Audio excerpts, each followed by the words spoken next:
Hello बच्चों, कैसे हैं आप लोग। मुझे लगता है ऐसा कि आप लोग अच्छे होंगे और बहुत अच्छे से पढ़ाई कर रहे होंगे। बस अगेन मैं वही बात करूंगा जो मैं हमेशा करते आता हूं कि लास्ट टाइम है, कभी भी एग्जाम के बाद एक दो दिन टाइम वेस्ट नहीं करना है, अच्छे से पढ़ते जाना है। जो भी अब तक हमने पढ़ा है उसका बेस्ट आपको एग्जाम में देना है। तो चलिए हम लोग इस टेस्ट सीरीज जो चल रहा है उसका ऑर्गेनिक वाला पार्ट को हम लोग सॉल्व करने वाले हैं। तो सबसे पहला क्वेश्चन जो आपके एग्जाम में था वो कॉमन नेम से थोड़ा रिलेट करके था, जिसमें पहला क्वेश्चन ये है कि which of the following statement is incorrect के बारे में पूछा गया है। जैसा कि हमें पता है कि बेटा जो फिनॉल है, फिनॉल को ही क्या कहते हैं, कार्बोलिक एसिड कहते हैं। क्या कहते हैं? कार्बोलिक एसिड कहते हैं। जबकि इथाइल फिनाइल ईथर कैसे बनेगा, देखो ये है ईथर, इसके दोनों साइड अगर देखा जाए तो ये है इथाइल और ये इधर क्या आ गया, फिनाइल। तो इसे हम क्या कहते हैं बेटा, फेनिटोल कहते हैं। क्या कहते हैं? फेनिटोल। और अगर बेटा मान लो मिथॉक्सी बेंजीन आ जाए, methoxy benzene, this is methoxy benzene, ये रहा मिथॉक्सी बेंजीन, जिसे हम क्या कहते हैं, एनिसोल। हालांकि इसका काम बहुत बार आता है ऑर्गेनिक केमिस्ट्री में, स्पेशली जब हम ईथर का फॉर्मेशन करते हैं विलियमसन ईथर सिंथेसिस में। ठीक है, तो यहां पर हमें यह पता चल गया कि 1 2 एंड 4 सही है। तो यहां पर आते हैं, देखो बेंजीन 1 2 डाइऑल। जरा ध्यान से देखो बेटा, ये है बेंजीन 1 2 डाइऑल। जरा ध्यान से देखो, इसका नाम जो है इसमें लिखा हुआ है रिसोर्सिनोल, जबकि रिसोर्सिनोल जो होता है वो 1 3 डाइऑल को कहते हैं। दैट इज वाई ये वाला जो पार्ट है वो इनकरेक्ट है। तो ये कॉमन नेम से रिलेटेड था ये, और आपके एनसीईआरटी में भी दिया हुआ है। तो हमने वहां से भी कुछ क्वेश्चन बना के रख रखा है आपके लिए, ताकि हर टाइप के क्वेश्चन को आप अच्छे से टैकल कर सके। चलिए, तो सेकेंड क्वेश्चन आता है एल्कोहल का। जरा ध्यान से देखिए, इस रिएक्शन में एल्कोहल की रिएक्शन H2SO4 के साथ करा रखी है। H2SO4 कहने का मतलब हो गया एसिडिक मीडियम है, और उसके साथ कुछ टेम्परेचर भी मेंशन किया गया है। बेटा आप याद करो, जैसा आपने पढ़ा होगा कि अगर हमारे पास अल्कोहल अवेलेबल है तो हमें पता है कि अल्कोहल में जो OH है एक लीविंग ग्रुप होता है, and because of its leaving tendency ये सब्स्टिट्यूशन एंड एलिमिनेशन रिएक्शन तो दे सकता है। ये हमें समझ में आता है कि ये substitution as well as elimination reaction तो दे सकता है। तो जरा ध्यान से देखते हैं, क्या OH को गुड लिविंग ग्रुप में कन्वर्ट करने के लिए जो मीडियम अवेलेबल है, क्या वो इसे गुड लिविंग ग्रुप में कन्वर्ट कर सकता है? तो हमें पता है यहां पर एसिडिक मीडियम अवेलेबल है। तो यहां पर सबसे पहले स्टेप में क्या होता था, याद करो, प्रोटोनेशन होता था। क्या होता था? प्रोटोनेशन। फिर प्रोटोनेटेड अल्कोहल का फॉर्मेशन होता था, जो कि एक बहुत अच्छा इलेक्ट्रोफाइल जैसा काम करता है। वहां पर H2O जा रहा होता है, और जब H2O जा रहा होता है तो वहां पर कभी भी हमें पता है लिविंग ग्रुप होने के साथ साथ यहाँ पे दो टाइप की रिएक्शन हो सकती है। जरा ध्यान से देखेंगे कैसी हो सकती है, दो टाइप की रिएक्शन। अब यहां पर देखो बेटा, ये यहां से अगर जाएगा तो यहां पर कोई न्यूक्लियोफाइल अटैक कर सकता है। अगर न्यूक्लियोफाइल अटैक किया तो हमें पता है कि वहां पर NSR होगा, और अगर हाई टेम्परेचर हुआ तो बेटा यहां पर क्या होगा, जो इसका ये वाला हाइड्रोजन है ये डबल बॉन्ड में कन्वर्ट होके एलिमिनेशन रिएक्शन में कन्वर्ट हो जाएगा। क्या समझ में आई बात? तो जैसा कि हमें पता है कि 140 डिग्री सेल्सियस पे ये NSR देता है, जबकि थोड़ा सा और टेम्परेचर बढ़ा दो 170 तक लेकर चले जाओ तो उस केस में ये एलिमिनेशन दे देता है। जबकि हम यहाँ पर देख रहे हैं 413 केल्विन दे रखा है, मतलब यहाँ पर जो होने वाला है वो सब्स्टिट्यूशन होने वाला है। क्या होने वाला है? सब्स्टिट्यूशन। तो देखो यहाँ पे क्या है, 1 मोल ऑफ एल्कोहल का प्रोटोनेशन हुआ। दूसरा मोल ऑफ एल्कोहल क्या हो सकता है, सोचो, दूसरा mole of alcohol as a nucleophile participate करेगा। कैसा पार्टिसिपेट करेगा? न्यूक्लियोफाइल। और ये जाके यहाँ पे क्या कर सकता है, अटैक। और जब यहाँ पर इसको अटैक करेगा तो ये लिविंग ग्रुप यहाँ से चला जाएगा, और जब जाएगा यहाँ पर तो हमें पता है कि दोनों साइड यहाँ पर क्या आ जाएगा, ईथर बन जाएगा। क्या समझ में आई बात बेटा? तो यहाँ पे हम देख सकते हैं डाई इथाइल ईथर बोल सकते हैं, या इथॉक्सी इथेन भी हम इसे कह सकते हैं। क्या समझ में आई बात? अगर आपसे कोई पूछ ले कि जो रिएक्शन है वो किस मैकेनिज्म से हुई है, क्योंकि हमें पता है NSR में अगर अल्काइल हैलाइड अल्कोहल की हम बात करते हैं तो वो दो तरीके से होती है, एक होती है SN1 और एक होती है SN2। यहाँ पे हमें पता है कि ये 1 डिग्री है, और 1 डिग्री जो होता है वो SN2 रिएक्शन काफी अच्छे से देता है। तो ये रिएक्शन SN2 मैकेनिज्म से आगे बढ़ती है। एनसीईआरटी में इस क्वेश्चन से रिलेट करके एक और क्वेश्चन पूछा गया है कि जो इसमें ईथर बनता है वो सिमेट्रिकल ईथर ही क्यों बनता है, अनसिमेट्रिकल ईथर का फॉर्मेशन हम इससे कर सकते हैं या नहीं कर सकते हैं। आप सोचो, यहां पर जो अल्कोहल है वही alcohol as a organic substrate participate कर रहा है, और वही अल्कोहल जाकर अटैक भी कर रहा है। इसका मतलब जब भी इसमें प्रोडक्ट बनेगा वो सिमेट्रिकल ईथर का फॉर्मेशन करेगा, ना कि अनसिमेट्रिकल ईथर का। समझ में आई बात बेटा? तो यहां पर जो इसका आंसर हो जाएगा वो हो जाएगा ये। अब आते हैं नेक्स्ट क्वेश्चन में। जरा ध्यान से देखिए, इसमें 4 रिएक्शन है। 4 रिएक्शन से आपको यहां पर चेक करना है कि इसमें से कौन सा जो रिएक्शन है वो इनकरेक्ट है। बेटा कभी भी कुछ क्वेश्चंस फ्रेम होते हैं तो सबसे पहले वहां पे क्या करेंगे, पेन पेपर से इनकरेक्ट है तो वहां पे पहले लिख लेंगे कि यहाँ पर क्या पूछा जा रहा है, क्योंकि बहुत बार बच्चे गलत कर देते हैं, is not correct, is correct, incorrect, इस तरीके से क्वेश्चन पूछे जाते हैं। तो चलिए पहला क्वेश्चन देखते हैं, और पहला क्वेश्चन में जो ऑर्गेनिक कंपाउंड दिख रहा है वो एल्कीन दिख रहा है, और एल्कीन दिखते ही हमारे दिमाग में सबसे पहली रिएक्शन जो आती है वो आती है इलेक्ट्रोफिलिक एडिशन रिएक्शन। उसके बाद free radical addition, free radical substitution भी दे सकता है इन सम कंडीशन। उसके अलावा ऑक्सीडेशन रिडक्शन ये शो करता है। सामने अगर देखें तो यहाँ पे हमें दिख रहा है कि हमारे पास इलेक्ट्रोफिलिक पार्ट भी प्रेजेंट है और यहाँ पर न्यूक्लियोफिलिक पार्ट प्रेजेंट है, और इलेक्ट्रोफिलिक एडिशन रिएक्शन ये दे सकता है। और इलेक्ट्रोफिलिक एडिशन रिएक्शन के फर्स्ट स्टेप में इलेक्ट्रोफाइल जुड़ता है और कार्बोटेन बनता है, और हमें पता है कि ये पाई बॉन्ड यहां चला जाएगा, अगर यहां जाएगा तो इलेक्ट्रोफाइल 1 पे जाएगा और कार्बोटाइन 2 पे बनेगा, देन न्यूक्लियोफाइल अटैक करेगा H2 वहां पे, और जब H2 अटैक करेगा तो ऑक्सीजन पर आएगा पॉजिटिव चार्ज और वहां से H+ निकलेगा, तो फाइनली OH यहां आ जाएगा। इसका मतलब ये वाली रिएक्शन सही है। बेटा ये रिएक्शन सही है, आंसर सही नहीं है, क्योंकि क्वेश्चन में आपसे पूछा गया है इनकरेक्ट के बारे में। किसके बारे में? इनकरेक्ट के बारे में। बच्चे क्या सोचते हैं, चलो ये रिएक्शन सही है, आंसर टिक करते हैं। इनकरेक्ट पूछा गया, ध्यान रखेंगे। आते हैं नेक्स्ट अगर बात करें तो यहां पर देखिए ये कीटोन एक फंक्शनल ग्रुप दिख रहा है, ये कौन सा है? कीटोन। और ये देखिए एस्टर। देखो आप हमेशा देखो, जब भी मैं रिएक्शन की बात करता हूं तो सबसे पहले मैं ये देखता हूं यह कौन सा फंक्शनल ग्रुप है, और अगर आप ये नहीं देख रहे हैं कि वह कौन सा फंक्शनल ग्रुप है, इसका मतलब आप रिएक्शन को याद करके रखे हैं। आप फंक्शनल ग्रुप के बेसिस पे डिसाइड कीजिए वो कौन कौन सी रिएक्शन देता है। और यहां पर देखिए कीटोन और एस्टर है, हमें जैसा पता है इसकी बेसिक रिएक्शन जो होती है वो न्यूक्लियोफिलिक एडिशन रिएक्शन होती है, एल्डोल एंड केनी की बात करता है, जबकि एस्टर की जो रिएक्शन है वो भी SNAE और ऑक्सीडेशन रिडक्शन की बात करता है। यहां पर देखिए तो इस रिएजेंट का नाम पढ़िए, पहले NaBH4 नहीं पढ़ना, उसका पूरा नाम पढ़िए तो आपको पता होगा कि सोडियम बोरोन हाइड्राइड है, और ये रिड्यूसिंग एजेंट है और रिडक्शन ही करने वाला है। और हमें पता है ये वीक रिड्यूसिंग एजेंट होता है as compare to lithium aluminium hydride. इसका मतलब ये हुआ कि ये कीटोन को रिड्यूस करेगा, और किसको रिड्यूस करता था याद करो? एल्डिहाइड को करता था, और एसिड हैलाइड को रिड्यूस करता था। ये एस्टर को रिड्यूस नहीं कर सकता बेटा। तो इसका मतलब ये हुआ कि जो प्रोडक्ट बनेगा उसमें एस्टर वाला पार्ट एज इट इज रहना चाहिए था, जबकि आप ध्यान से देखो तो यहाँ पर अल्कोहल का फॉर्मेशन आ गया। मतलब इस रिएजेंट से ये कन्वर्जन सही नहीं है, और सही नहीं है इसलिए यही इस क्वेश्चन का आंसर है।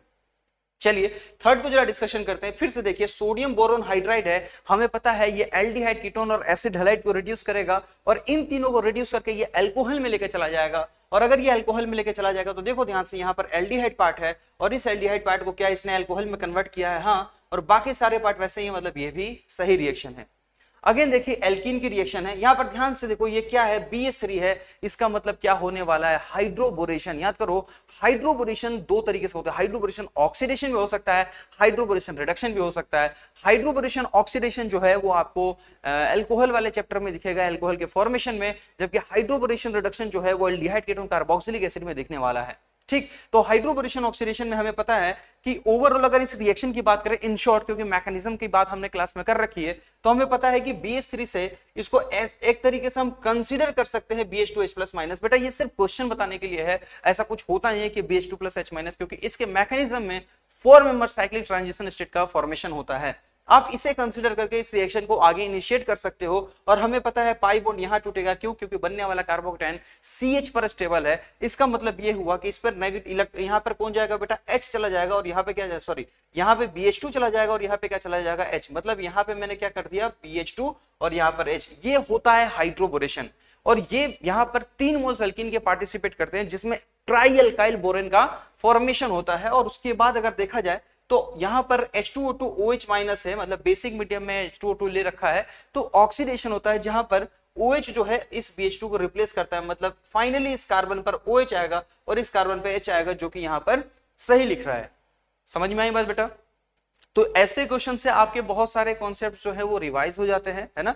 इसको थोड़ा ध्यान से देखा करें। जब भी आपसे कोई क्वेश्चन ना बने, हमेशा एक बात को दिमाग में रखें, जो भी क्वेश्चन आपसे नहीं बनेगा आपको उसको कॉपी में जाकर देखना है, क्योंकि उस समय आपको ये टेस्ट सीरीज आपको सिर्फ यही बताना चाहता है कि आप किस तरीके से नीट के एग्जाम में अपना बेस्ट दे सकते हैं। ठीक है, आपको अपना बेस्ट देना है। जो भी अब तक पढ़ा है आपने, उसमें से कुछ भी गलतियां नहीं करनी है।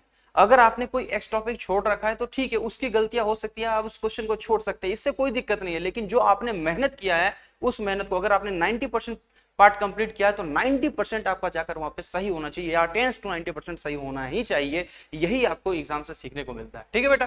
तो यहाँ पर देखिए नेक्स्ट क्वेश्चन जो है बेटा वो बायोमोलिक्यूल्स चैप्टर से, और ये टॉपिक जो भी है यहाँ पर आपको जाकर एनसीईआरटी में जो चार्ट दिया गया है उसमें जाके देखना है और उससे जाके पढ़ना है, क्योंकि हमने एक क्वेश्चन यहाँ पर फ्रेम किया हुआ है सिर्फ इसलिए कि अगर आप इसको भूल रहे हैं तो जाकर वहां पर देखिए, उससे कहीं से भी क्वेश्चंस आ जाते हैं, क्योंकि हर 2-3 साल में एक बार इस बेसिस पे क्वेश्चन पूछे जाते हैं कि भाई बताओ कौन से फॉलोइंग जो बी ग्रुप के विटामिन है वो स्टोर किए जा सकते हैं बॉडी में, कौन नहीं किया जा सकते हैं, या ये क्वेश्चन पूछा जाता है कि बताइए किस विटामिन के प्रॉब्लम से कौन सी डेफिशिएंसी होती है। इस तरीके के क्वेश्चंस भी कार्बोहाइड्रेट्स के अलावा इस चैप्टर से पूछे जाते हैं। तो ये मैं आपके नाम पर छोड़ रहा हूं, इसका आंसर तो आपको मिल ही चुका होगा, लेकिन आपको जाकर एनसीईआरटी में एक बार फिर से देखना है ताकि आपका रिवाइज हो जाए। चलिए नेक्स्ट आते हैं बेटा, which is sandwich reaction in the following. Sandwich reaction जो है बेटा वो दो जगह आपके एनसीईआरटी में दे रखा है, एक हेलोएल्केन हेलोरिन चैप्टर में भी दे रखा है और साथ ही साथ उसी को दोबारा उसने अमाइन चैप्टर में भी एक्सप्लेन किया है। ठीक, देखो सैंडविच रिएक्शन क्या होता है, जब हम प्राइमरी एरोमेटिक अमाइन को, ध्यान से सुनिए, what is primary aromatic amine, this is primary aromatic बोल दिया तो बेंजीन से जोड़ दो, this is primary aromatic amine. Primary aromatic amine को जब हम NaNO2HCl के साथ रिएक्शन करते हैं एट लो टेम्परेचर तो बेंजीन डाइसोनियम क्लोराइड बनता है, ठीक है। और बेंजीन डाइसोनियम क्लोराइड को जब हम HCl और CuCl2 के साथ रिएक्शन करते हैं, या क्लोरीन HBr ले सकते हैं, या वहां पर Cn ले सकते हैं, तो इन तीनों रिएक्शन के थ्रू बेंजीन पर जब हम डाइजो ग्रुप को हटा के, कौन से ग्रुप को हटा के, डाइजो ग्रुप को हटा के, या क्लोरीन, ब्रोमीन या साइनाइड को लेके आते हैं with the help of copper का सॉल्ट, कॉपर के साथ हेलोजन, कॉपर के साथ ब्रोमीन, या कॉपर के साथ वहां पर ये कह सकते हैं कि हम क्या ले सकते हैं, साइनाइड, तो उस केस में हम इस रिएक्शन को सैंडविच रिएक्शन कहते हैं। तो जरा ध्यान से देखो, यहां पर इसमें काफी ज्यादा कंफ्यूजन होता है कि सर ये कॉपर ले लिया, यहां पर भी तो कॉपर दिख रहा है, नहीं बेटा, यहां पर ये गैटरमैन रिएक्शन है, गैटरमैन रिएक्शन में कॉपर का पाउडर फॉर्म यूज करते हैं, जबकि अगर सैंडविच रिएक्शन की बात करें तो Cu2Cl2 के फॉर्म में हम लेकर चलते हैं। ध्यान रखिएगा, पाउडर फॉर्म में कौन रहता है, गैटरमैन, और कॉपर के साथ अगर हेलोजन, कॉपर के साथ ब्रोमीन, कॉपर के साथ साइनाइड साथ में दिखेगा आपको तो समझ जाना वो सैंडविच रिएक्शन का पार्ट है। तो देखो ये डाइजोनियम सॉल्ट है और यहाँ पर डाइजोनियम सॉल्ट में N2 को रिप्लेस किसने किया, Cl को, और इस रिएक्शन को हम यहाँ पर क्या कहेंगे, सैंडविच रिएक्शन। जरा ध्यान से देखिए, यहाँ पर N2Cl के साथ यहाँ पर क्या है, फ्लोरीन है।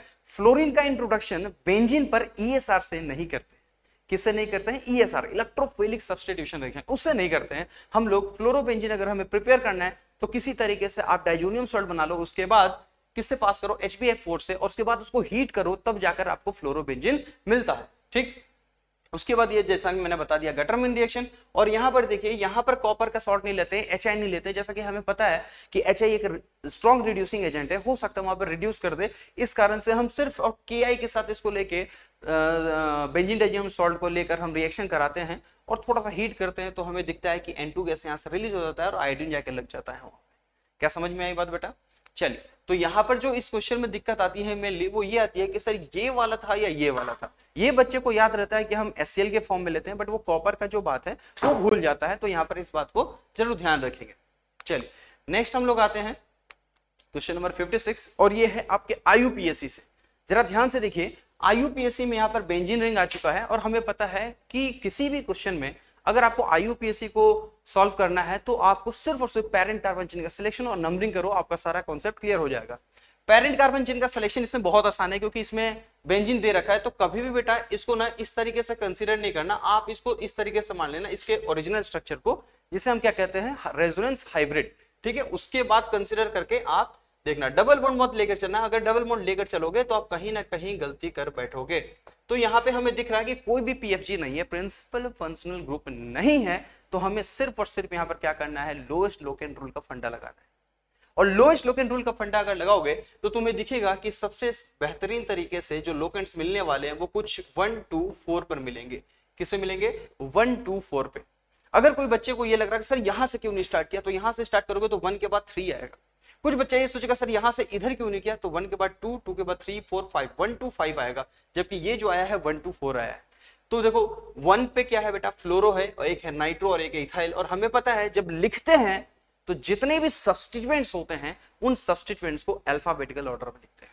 और अगर हम अल्फाबेटिकल ऑर्डर में लिखते हैं तो इथाइल कहाँ है, और हमें दिखना पड़ेगा कि जो इथाइल की पोजीशन थी वो थी 4th पे, तो 4 पर इथाइल सबसे पहले दिखना चाहिए और मैं ये देखकर इस क्वेश्चन को टिक कर दूंगा और आगे मुझे देखने की भी जरूरत नहीं है। यही फायदा है IUPAC का, जिस बच्चे से बनेगा उसको तो जल्दी बन जाएगा, नहीं तो अगर वो पूरा ऑप्शन चेक करेगा तो कहीं ना कहीं आपके 20 से 25 सेकंड तो ज्यादा लगेंगे। और अगर 20 से 25 सेकंड आपके एक क्वेश्चन में ज्यादा लग रहे हैं तो समझ लो आगे आपके पास फिजिक्स भी है, फिजिकल केमिस्ट्री भी है, जहां पर कहीं ना कहीं कैलकुलेशन वाला पार्ट भी आता है।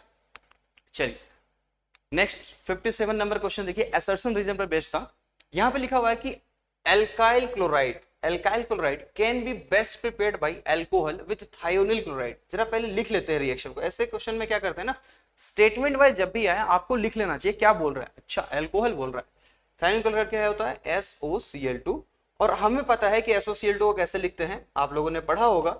तो यहाँ पर हमें HCl और SO2 जो है एज अ बाई प्रोडक्ट मिल जाते हैं, जो गैस बनकर ऊपर निकल जाते हैं, और फाइनली अपने को यहाँ पर RCl मिल रहा होता है। ठीक है, तो ये बात तो सही है कि OH को यहाँ पर Cl क्या कर रहा है, रिप्लेस कर रहा है, और OH जो है कहीं ना कहीं SO2 और HCl के फॉर्म में जा रहा है जो कि गैस होते हैं।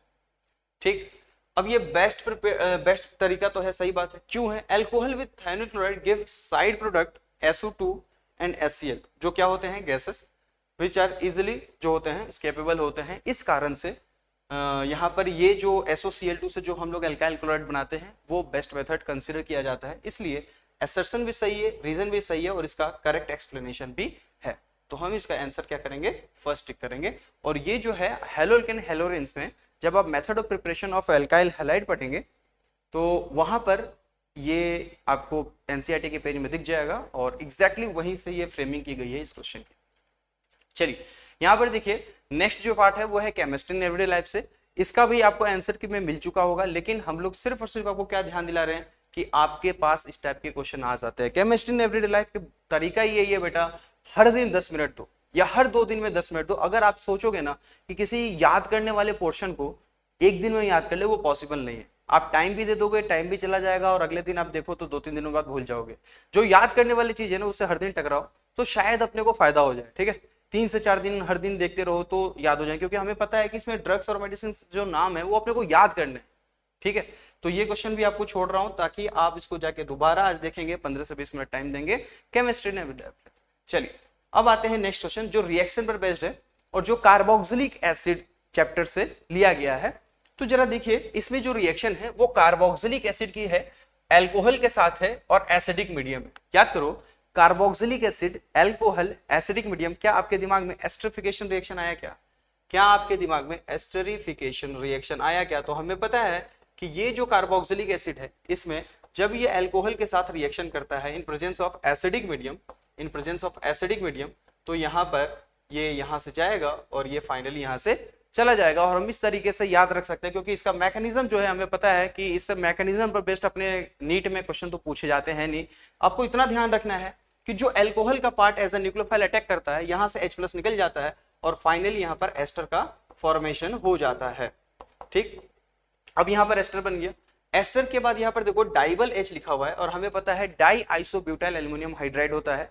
और इसमें भी होते, इसकी अगर केमिस्ट्री देखो तो बहुत ज्यादा बड़ी है, लेकिन आपके एनसीईआरटी में 2 जगह इसकी बातें की गई है, एक तो एस्टर की और एक तो साइनाइड की। एस्टर को हम लोग एल्डिहाइड में कन्वर्ट करते हैं, साइनाइड को भी हम एल्डिहाइड में कन्वर्ट करते हैं, लेकिन फॉलोड बाय हाइड्रोलिसिस। ठीक है, तो यहाँ पर साइनाइड और एस्टर दोनों को किसमें लेके चला जाएगा? बी में कहा चला जाएगा? एल्डिहाइड में। और एल्डिहाइड में अगर जाएगा तो आपके पास जो बनने वाला है वो ऑप्शन 3 होगा। ध्यान रखना बेटा, LiLH4 एंड डाइबल H दोनों में कंफ्यूज मत करना, दोनों में डिफरेंस है। ये बातें सारी क्लास में बताई गई होंगी, बस इतना ध्यान रखना है आपको। तो डाइबल H की जो बातें हैं सिर्फ 2 ही हैं आपके सिलेबस में, एक तो एस्टर का रिडक्शन और दूसरा किसका रिडक्शन है आपको भी पता है, साइनाइड, जो भी मैंने बता दिया। जबकि LiLH4 का जो है वो मैक्सिमम पोलर पाई बॉन्ड को तोड़ने में काम आता है, जिसमें ऑक्सीजन कंटेनिंग कंपाउंड किसमें कन्वर्ट होते थे? अल्कोहल में। ठीक है, चलिए नेक्स्ट बात करते हैं HVZ रिएक्शन। HVZ रिएक्शन याद आ रहा है क्या? HVZ रिएक्शन में क्या होता था? कार्बोक्सिलिक एसिड के अल्फा कार्बन के हाइड्रोजन को हम हैलोजन से रिप्लेस करते थे। फिर से समझो क्या बोला मैंने, कार्बोक्सिलिक एसिड के अल्फा कार्बन के हाइड्रोजन को हम हैलोजन से रिप्लेस करते थे। और अगर देखो ध्यान से तो तुम्हें दिखेगा कि इस कार्बोक्सिलिक एसिड में अल्फा कार्बन तो है लेकिन अल्फा हाइड्रोजन नहीं है। क्योंकि यहाँ पर कार्बन के ऑलरेडी 4 बॉन्ड है, वहां पर कोई भी हाइड्रोजन आपको नहीं दिख रहा होगा। दूसरा देखिए ये है एल्डिहाइड, ये है कीटोन, और यहाँ पर जो है इसके पास अल्फा कार्बन है और उस अल्फा कार्बन पर हाइड्रोजन भी अवेलेबल है, तो हम इस हाइड्रोजन को रिप्लेस कर सकते हैं with the help of reagent. समझ में आई बात? तो HVZ रिएक्शन का ध्यान रखना है बेटा कि कार्बोक्सिलिक एसिड के पास अल्फा हाइड्रोजन होना ही चाहिए, तभी जाकर यह रिएक्शन शो करता है। नेक्स्ट आते हैं consider the given set of reaction. यहां पर देखिए बेटा CH3CONH2 है, और अगर देखा जाए तो ये अमाइड है, और यहां पर देखिए रिड्यूसिंग एजेंट है LiLH4। देखो बेटा एग्जाम में कभी कभी ऐसा देख सकता है LiLH4 ईथर, क्योंकि ईथर एज ए सॉल्वेंट हम उसे इसमें रखते हैं, तो कभी कभी बच्चा कंफ्यूज होता है कि ये ईथर का क्या रोल है ना। और कभी कभी आपको H2 दिया भी रहेगा, कभी कभी नहीं भी दे सकता, आपको खुद से कंसीडर वहां पे कर लेना है। तो लिथियम एल्यूमिनियम हाइड्राइड क्या करेगा, रिड्यूस करेगा, और ये CONH2 है, कार्बन और ऑक्सीजन में पाई बॉन्ड है, पोलैरिटी है, और हमें पता है कि LiLH4 जो होता है वो न्यूक्लियोफिलिक रिड्यूसिंग एजेंट होता है, और ये पोलर पाई बॉन्ड को रिड्यूस कर सकता है, तोड़ सकता है। और जब ये तोड़ेगा तो यहाँ पर नाइट्रोजन अवेलेबल है, और अगर नाइट्रोजन अवेलेबल है इसका मतलब ये हुआ कि ये CH3 CH2NH2 में कन्वर्ट हो जाएगा। मतलब अमाइड किस में कन्वर्ट हो रहा है, अमाइन में। देखो शानदार बात बता रहा हूँ, अमाइड का कन्वर्जन अमाइन में कर रहे हैं। यहां पर किसी भी कार्बन का नुकसान नहीं हो रहा है, कार्बन का कोई नुकसान नहीं है। जितने कार्बन थे रिएक्टेंट में, सेम प्रोडक्ट में भी उतना ही कार्बन है। अब बताओ अगर मैं तुमसे ये पूछूं कि एक कार्बन का अगर नुकसान करके मुझे अमाइन बनाना है तो कौन सी रिएक्शन याद आएगी? क्या याद आ रही है? हॉफमैन ब्रोमामाइड डिग्रेडेशन रिएक्शन याद आ रहा है बेटा।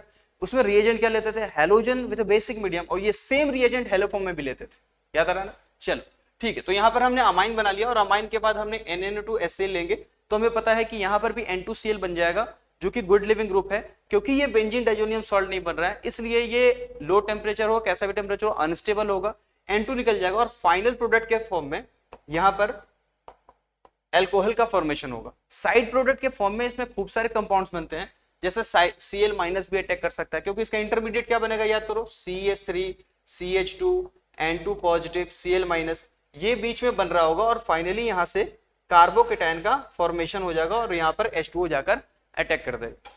क्या समझ में आई बात? तो यहां पर हम देख सकते हैं कि जो मेजर प्रोडक्ट है वो एल्कोहल बनेगा। अगर कोई पूछे क्या थर्ड वाला नहीं बनेगा, बनेगा, बट माइनर प्रोडक्ट, क्योंकि यहां पर HCl है, तो हो सकता है कि क्लोराइड आयन भी जाकर, जब N2 जा रहा हो तो हो सकता है Cl भी जाकर इस पर अटैक कर दो और ये भी बन जाए, बट मेजर प्रोडक्ट क्या बनेगा, एल्कोहल। आई बात समझ में? चलिए नेक्स्ट है बेटा पॉलीमर से बेस्ड क्वेश्चन है। अब पॉलीमर में देखिए तो कैप्रोलेक्टम, हमें पता है कैप्रोलेक्टम का क्या होगा बेटा, नायलॉन 6। ठीक उसी तरीके से 2-chloro-1,3-ब्यूटाडाइन है, आइसोप्रीन है, एक्राइलोनाइट्राइल है। याद करो एक्राइलोनाइट्राइल से क्या बनाते थे, पॉली एक्राइलोनाइट्राइल, याद आ रहा है क्या? बट इसमें अगर देखो ब्यूनाइन लिखा है तो ब्यूनाइन का मतलब क्या हुआ सोचो। ब्यूनाइन में क्या करते थे, ब्यूटा 1,3-डाइन के साथ हम लोग क्या लेते थे, याद करो ब्यूटा 1,3-डाइन, उसमें तो कॉमन होता था, ठीक, और स्टाइरिन ले लेंगे तो बुना एस नाम हो जाएगा, और एक्राइलोनाइट्राइल ले लेंगे तो बुनाइन हो जाएगा, तो ये वाला पार्ट हो जाएगा इधर। अब दो सोच लो, दो काफी फेमस नाम है इसमें, एक तो नेचुरल रबर है और एक नियोप्रीन है। तो पॉलीमर से क्वेश्चन जो फ्रेम होते हैं हमेशा दिमाग में रखना, पहला क्वेश्चन का फ्रेम होने का तरीका क्या है कि जो सबसे टफ पार्ट होता है कि आपको पॉलीमर दे दिया जाएगा, पॉलीमर देने के बाद क्या बोला जाएगा कि भाई आप ये बताओ कि इसमें जो फोर्स ऑफ अट्रैक्शन है उसको डिक्रीजिंग ऑर्डर में अरेंज कर दो। पहला तो ये तरीका पूछ लेगा। दूसरा एप्लीकेशन से, एप्लीकेशन वाला पार्ट याद करने का है, आपको याद ही करना पड़ेगा। तीसरा आपको मोनोमर यूनिट पूछी जाएंगी जैसा हमने पूछा है यहाँ पे, और जो चौथा है वो आता है स्ट्रक्चर के बेसिस पे। तो इस तरीके से पॉलीमर में आपसे क्वेश्चंस रिलेट किए जाते हैं, इसको जरूर आप देखना, जो भी पढ़ाया गया है जिस तरीके से पढ़ाया गया है अगर आप इसको देखेंगे तो पॉलीमर से एक तो कंफर्म आपको आंसर मिल ही जाएगा। चलिए कहाँ थे हम लोग, 3D2, हाँ तो A3D2 तो सिर्फ इसी में है, तो ये हो जाएगा। चलिए नेक्स्ट आते हैं हम लोग, स्टेटमेंट वाइज क्वेश्चन है। तो यहाँ पर अगर हम देखें इसमें पूछा गया है कि क्या ये दोनों एक दूसरे के पोजीशन आइसोमर है कि नहीं। बेटा पोजीशन आइसोमर आता ही आपके दिमाग में आता है स्ट्रक्चरल आइसोमर। स्ट्रक्चरल आइसोमर याद करो, पोजीशन आइसोमर क्या कहता है कि भाई देखो फंक्शनल ग्रुप सेम होना चाहिए, ठीक, फंक्शनल ग्रुप सेम होना चाहिए, मॉलिक्यूलर फॉर्मूला सेम है, आइसोमर पता तो है ही, फंक्शनल ग्रुप सेम हो, पेरेंट कार्बन चेन सेम हो, बट जो उसकी पोजीशन है फंक्शनल ग्रुप हो या मल्टीपल बॉन्ड हो या सब्स्टिट्यूएंट हो, उनकी पोजीशन चेंज होनी चाहिए, लेकिन इंपॉर्टेंट बात क्या है, parent carbon chain, parent carbon chain same होना चाहिए। तो जरा ध्यान से देखो, इसमें 3 कार्बन, एक चार कार्बन इधर भी है, एक पाई बॉन्ड, एक ऑक्सीजन है, इसका मतलब मॉलिक्यूलर फॉर्मूला सेम है। अगर मेन चेन देखा जाए तो ये है, तो 1 2 3 मेन चेन ये हो गया। नंबरिंग इधर से क्यों किया, क्योंकि मल्टीपल बॉन्ड है। Ether always act as a substituent in case of IUPAC. यहां पर देखें तो ये भी मेन चेन है और नंबरिंग इसमें यहां से होगा, तो मेन चेन में इधर से हमने नंबरिंग किया, इसमें मेन चेन में इधर से किया, तो यहां पर देखिए थर्ड पर मिथॉक्सी आ रहा है और यहां पर 1 पर मिथॉक्सी आ रहा है, तो मेन चेन सेम है, मेन चेन सेम है, डबल बॉन्ड की पोजीशन तो सेम है, लेकिन सब्स्टिट्यूएंट की पोजीशन जो है वो चेंज हो गई है, बिकॉज ऑफ दैट ये पोजीशन आइसोमर है। नेक्स्ट आते हैं, both have different position of double bond. सही बात है कि डबल बॉन्ड की पोजीशन चेंज हो रही है क्या, नहीं, गलत। स्टेटमेंट 2 जो है वो गलत है, स्टेटमेंट 1 जो है वो सही है। क्यों, डबल बॉन्ड की पोजीशन चेंज नहीं हो रही है। नाम लिखो तो नाम में इसमें भी क्या आएगा, प्रोप एंड प्रोपीन, प्रोप 1 इन आएगा, इसमें भी प्रोप 1 इन आएगा। जैसा कि मैंने बताया, जो सब्स्टिट्यूएंट है जिसे हम मिथॉक्सी नाम दे रहे हैं, उसकी पोजीशन चेंज हो रही है। समझ में आई बात? तो स्टेटमेंट 1 करेक्ट है, स्टेटमेंट 2 जो है वो इनकरेक्ट है। चलिए नेक्स्ट आते हैं, in haloalkane halogen atom attach to sp3 carbon atom. देखो हेलोएल्केन क्या होते हैं हमें पता है, जब एलिफेटिक पार्ट से हेलोजन जुड़ा हो, कार्बन से जुड़ा हो, तो अगर हम सिंपली कार्बन से हेलोजन को जोड़ दें तो हमें पता है कि ये जो कार्बन है वो क्या होता है, sp3 है। अगर हम बात करें sp2 स्टेटमेंट 2 की, तो हेलोरिन्स हमें पता है, एराइल हैलाइड्स को हम क्या कहते हैं, हेलोरिन्स, दिस इज हेलोरिन्स, और यहां पर ये डबल बॉन्ड लगे होते हैं। हमें पता है कि इस कार्बन की जो हाइब्रिडेशन है वो sp2 होती है, तो हेलोरिन्स में हेलोजन एटम जो होते हैं वो sp2 कार्बन से अटैच्ड होते हैं। तो स्टेटमेंट 1 भी करेक्ट है, स्टेटमेंट 2 भी करेक्ट है। और ऐसे क्वेश्चंस भी इसलिए एडजस्ट किए गए हैं आपके टेस्ट सीरीज में क्योंकि एनसीईआरटी में है, तो हो सकता है स्टेटमेंट वाइज क्वेश्चन आ जाए, क्योंकि हम देख रहे हैं नीट के जब भी पेपर हो रहे हैं काफी बेसिक क्वेश्चन पूछे जाते हैं और हम जो है उन बातों को छोड़ देते हैं। चलिए नेक्स्ट क्वेश्चन देखेंगे, phenol with HCl is not a good method to prepare chlorobenzene.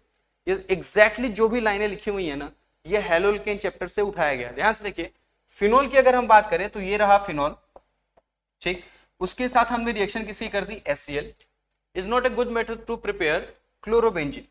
तो मैं जो बताओ क्या ये रिएक्शन सही लग रहा है? आपके दिमाग में आना चाहिए sir OH is good leaving group और पुअर लिविंग ग्रुप। आप देखो यहाँ पे OH जो है एक लिविंग ग्रुप तो है लेकिन गुड लिविंग ग्रुप नहीं है।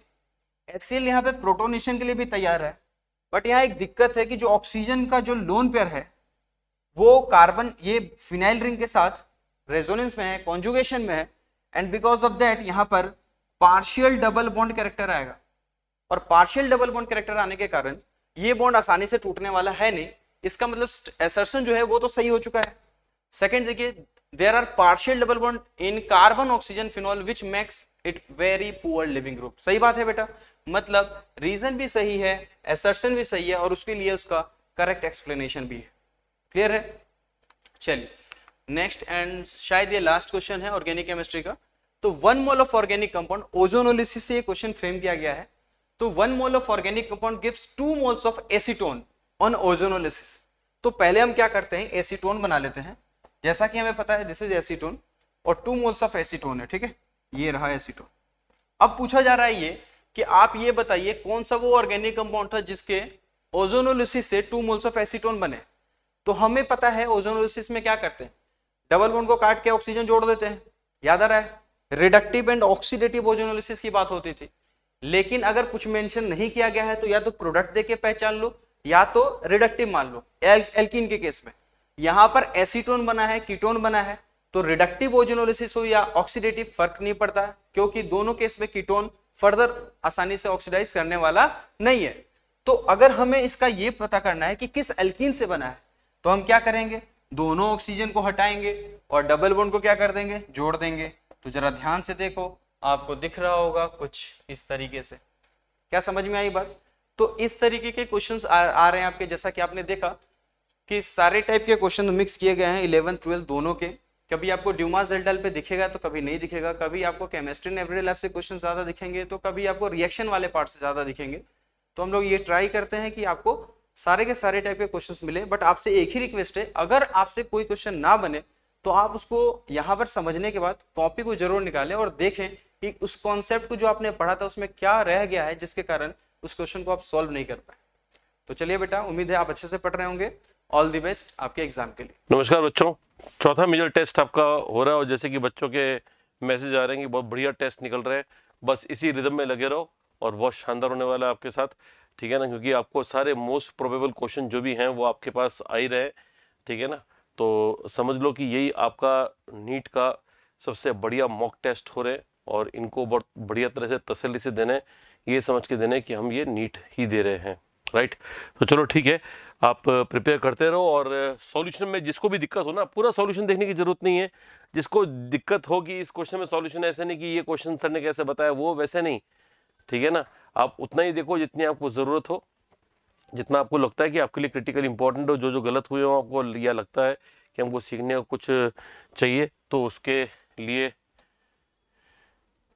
स्टार्ट करते हैं। The metal which is used in high temperature thermometry and which melts on palm is, ठीक है ना। अब इसमें पी ब्लॉक का क्वेश्चन है, पूछा है कि कौन सा हाई टेम्परेचर थर्मोमेट्री में काम आता है। हाई टेम्परेचर थर्मोमेट्री में वो चीज़ काम आएगी जो पिघल तो जाए, जल्दी से पिघल जाए लेकिन उबले नहीं। क्योंकि अगर कोई चीज़ को अगर अपने को हाई टेम्परेचर नापना है तो हाई टेम्परेचर पर वो स्थिर रहना चाहिए, मतलब हाई टेम्परेचर पर वो वोलेटाइल नहीं होना चाहिए। हाई टेम्परेचर तक वो अगर वोलेटाइल नहीं होगा, उबलेगा नहीं, तो वो क्या बोलते हैं, टेम्परेचर बढ़ाने पर वो एक्सपेंड होता रहेगा और टेम्परेचर नापने का काम आता रहेगा। तो ऐसी चीज़ चाहिए जो कि हाई टेम्परेचर पर लिक्विड फॉर्म में रहे लेकिन बॉयल ऑफ नहीं हो, और वो है गैलियम। बेटा गैलियम के लिए एनसीईआरटी में लिख रखा है कि ये हाई टेम्परेचर थर्मोमेट्री में मेजरमेंट के लिए एकदम अप्रोप्रिएट है, बिकॉज ये हथेली की टेम्परेचर मतलब बॉडी टेम्परेचर के आसपास ही पिघल जाता है, लेकिन बॉयल ऑफ बहुत मुश्किल से होता है ना, in the proximity of 2000 degree centigrade और इवन मोर, है ना। ये इतना इसका हाई बॉइलिंग पॉइंट है, इस कारण से ये एकदम अप्रोप्रिएट एलिमेंट है। Gallium is the most appropriate element to be used in high temperature thermometry for the reason that it melts easily even on the palm but not boils easily, it boils at extremely high temperature, right? The next one, twice HNO2 gives HNO3 plus H2O plus twice A. We have to identify the correct statement about this. तो अब इसमें correct statement क्या हो सकता है, ये हमारे को निकालना है। तो A is acting as a strong field ligand, तो पहले A है क्या, तो आपको मालूम है बेटा कि HNO2 में नाइट्रोजन की जो ऑक्सीडेशन स्टेट है वो कौन सी है बेटा, नाइट्रोजन की ऑक्सीडेशन स्टेट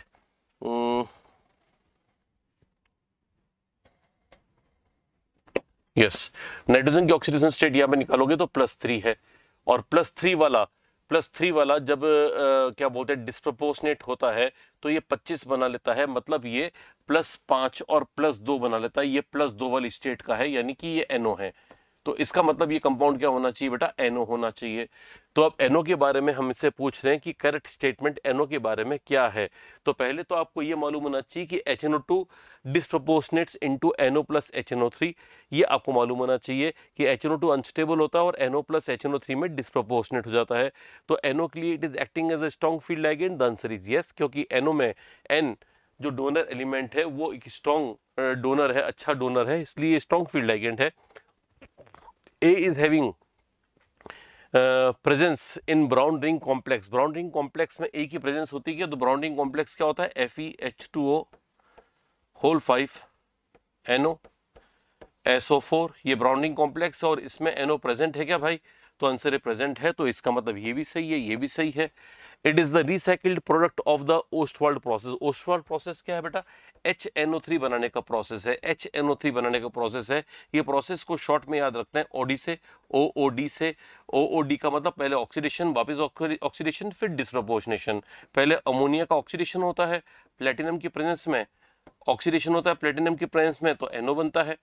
NO के एयर ऑक्सीडेशन से NO2 बनता है, और जब NO2 को पानी में डालते हैं तो 25 बन जाता है, यानी डिस्प्रपोर्शनेट कर जाता है। जब भी ये नाइट्रोजन के ऑक्साइड्स NO2 या फिर ऑक्सी एसिड HNO2 को पानी में डाला जाएगा या एसिडिक मीडियम में डाला जाएगा तो 25 बना लेंगे डिस्प्रपोर्शनेट होकर, जिसका मतलब है NO plus HNO3, NO plus HNO3। इसका मतलब ये ओस्वाल्ड प्रोसेस में NO वापस यूज आएगा यहाँ पे, तो ये रिसाइकलिंग होती रहेगी। तो कहने का मतलब है it is the recycled product of the Oswald process, तो ये भी बिल्कुल सही है। जब सारे सही हैं तो फिर ऑल ऑफ दिस पर नजरें डालो, तो आंसर आएगा all of this is absolutely correct answer, right.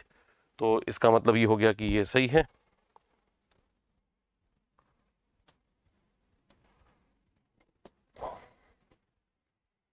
Next आते हैं, when HCl react with finely divided iron it forms FeCl2 not FeCl3। ये बोल रहे हैं कि आयरन के साथ जब HCl की रिएक्शन हो रही है, बेटा NCERT का इंटेक्स क्वेश्चन है, अच्छे से करिएगा।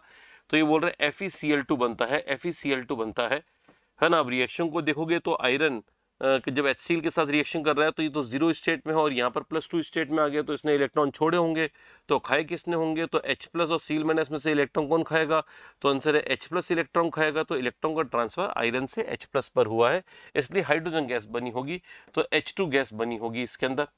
अब H2 गैस कौन सी गैस होती है बेटा, रिड्यूसिंग गैस होती है, ये रिड्यूसिंग गैस होती है। रिड्यूसिंग गैस क्या करेगी, रिडक्शन करेगी। किसका रिडक्शन करेगी, हायर ऑक्सीडेशन स्टेट का रिडक्शन करेगी, उसको लो स्टेट में बदल देगी।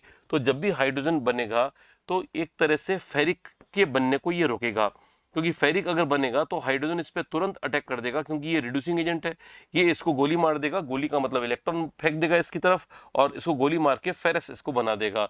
तो इसका मतलब आज के बाद ये ध्यान रखो कि ferric will never be formed in the presence of hydrogen gas. Hydrogen gas की प्रेजेंस में कभी फेरिक अंतिम उत्पाद यानी कि लास्ट प्रोडक्ट नहीं हो सकता, क्योंकि फेरिक को फेरस में बदलने के लिए हाइड्रोजन हमेशा तैयार खड़ा रहेगा। तो ये बोल रहे हैं कि when HCl react with finally powdered iron it forms FeCl2 not FeCl3।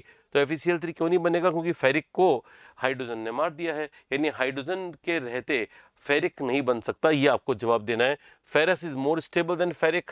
तो ये भले सही हो या गलत हो, ये स्टेटमेंट सही या गलत से मतलब नहीं, ये रीजन नहीं है इसका।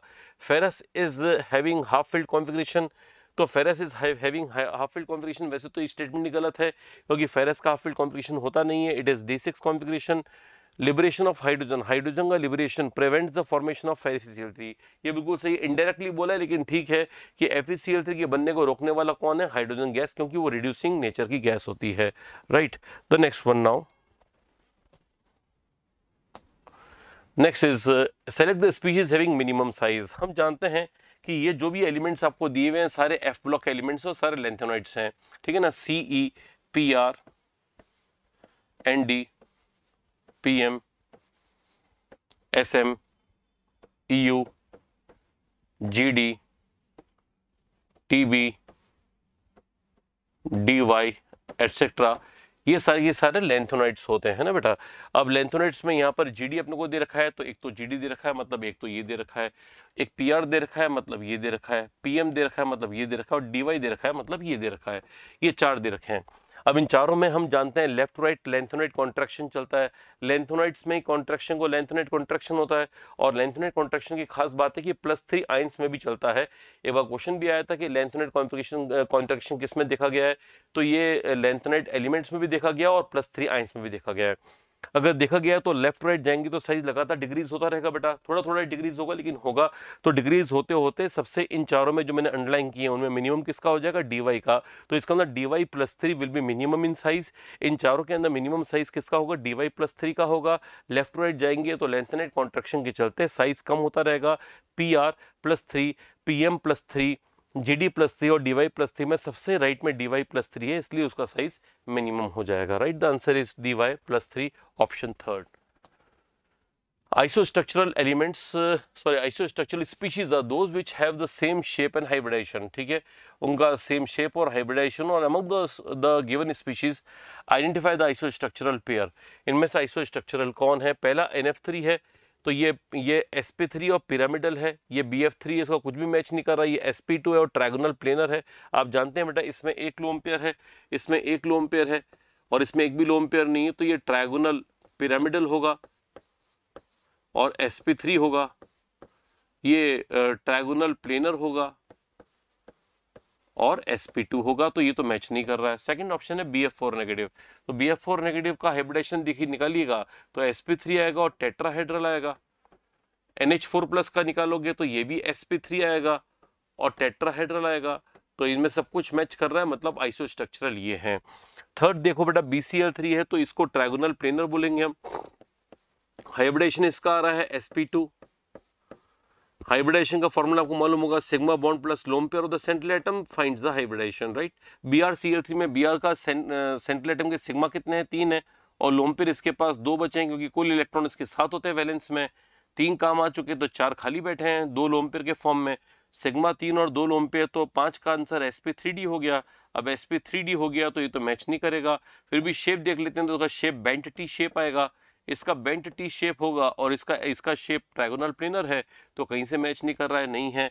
वैसे तो हमारा आंसर आ चुका है, अगर आप नीट का एग्जाम दे रहे हैं तब इतना टाइम वेस्ट करने की जरूरत नहीं, जब इतना सुपर कंफर्म है तो हम आगे बढ़ सकते हैं। फिर भी देख लेते हैं, अमोनिया है पिरामिडल, ये पिरामिडल है, और साथ में sp3 हाइब्रिडाइजेशन है, NO3 माइनस का sp2 हाइब्रिडाइजेशन है, जबकि स्ट्रक्चर प्लेनर है, ट्रायगोनल प्लेनर है, तो इसका मतलब ये भी हमारा मैच नहीं कर रहा है, राइट।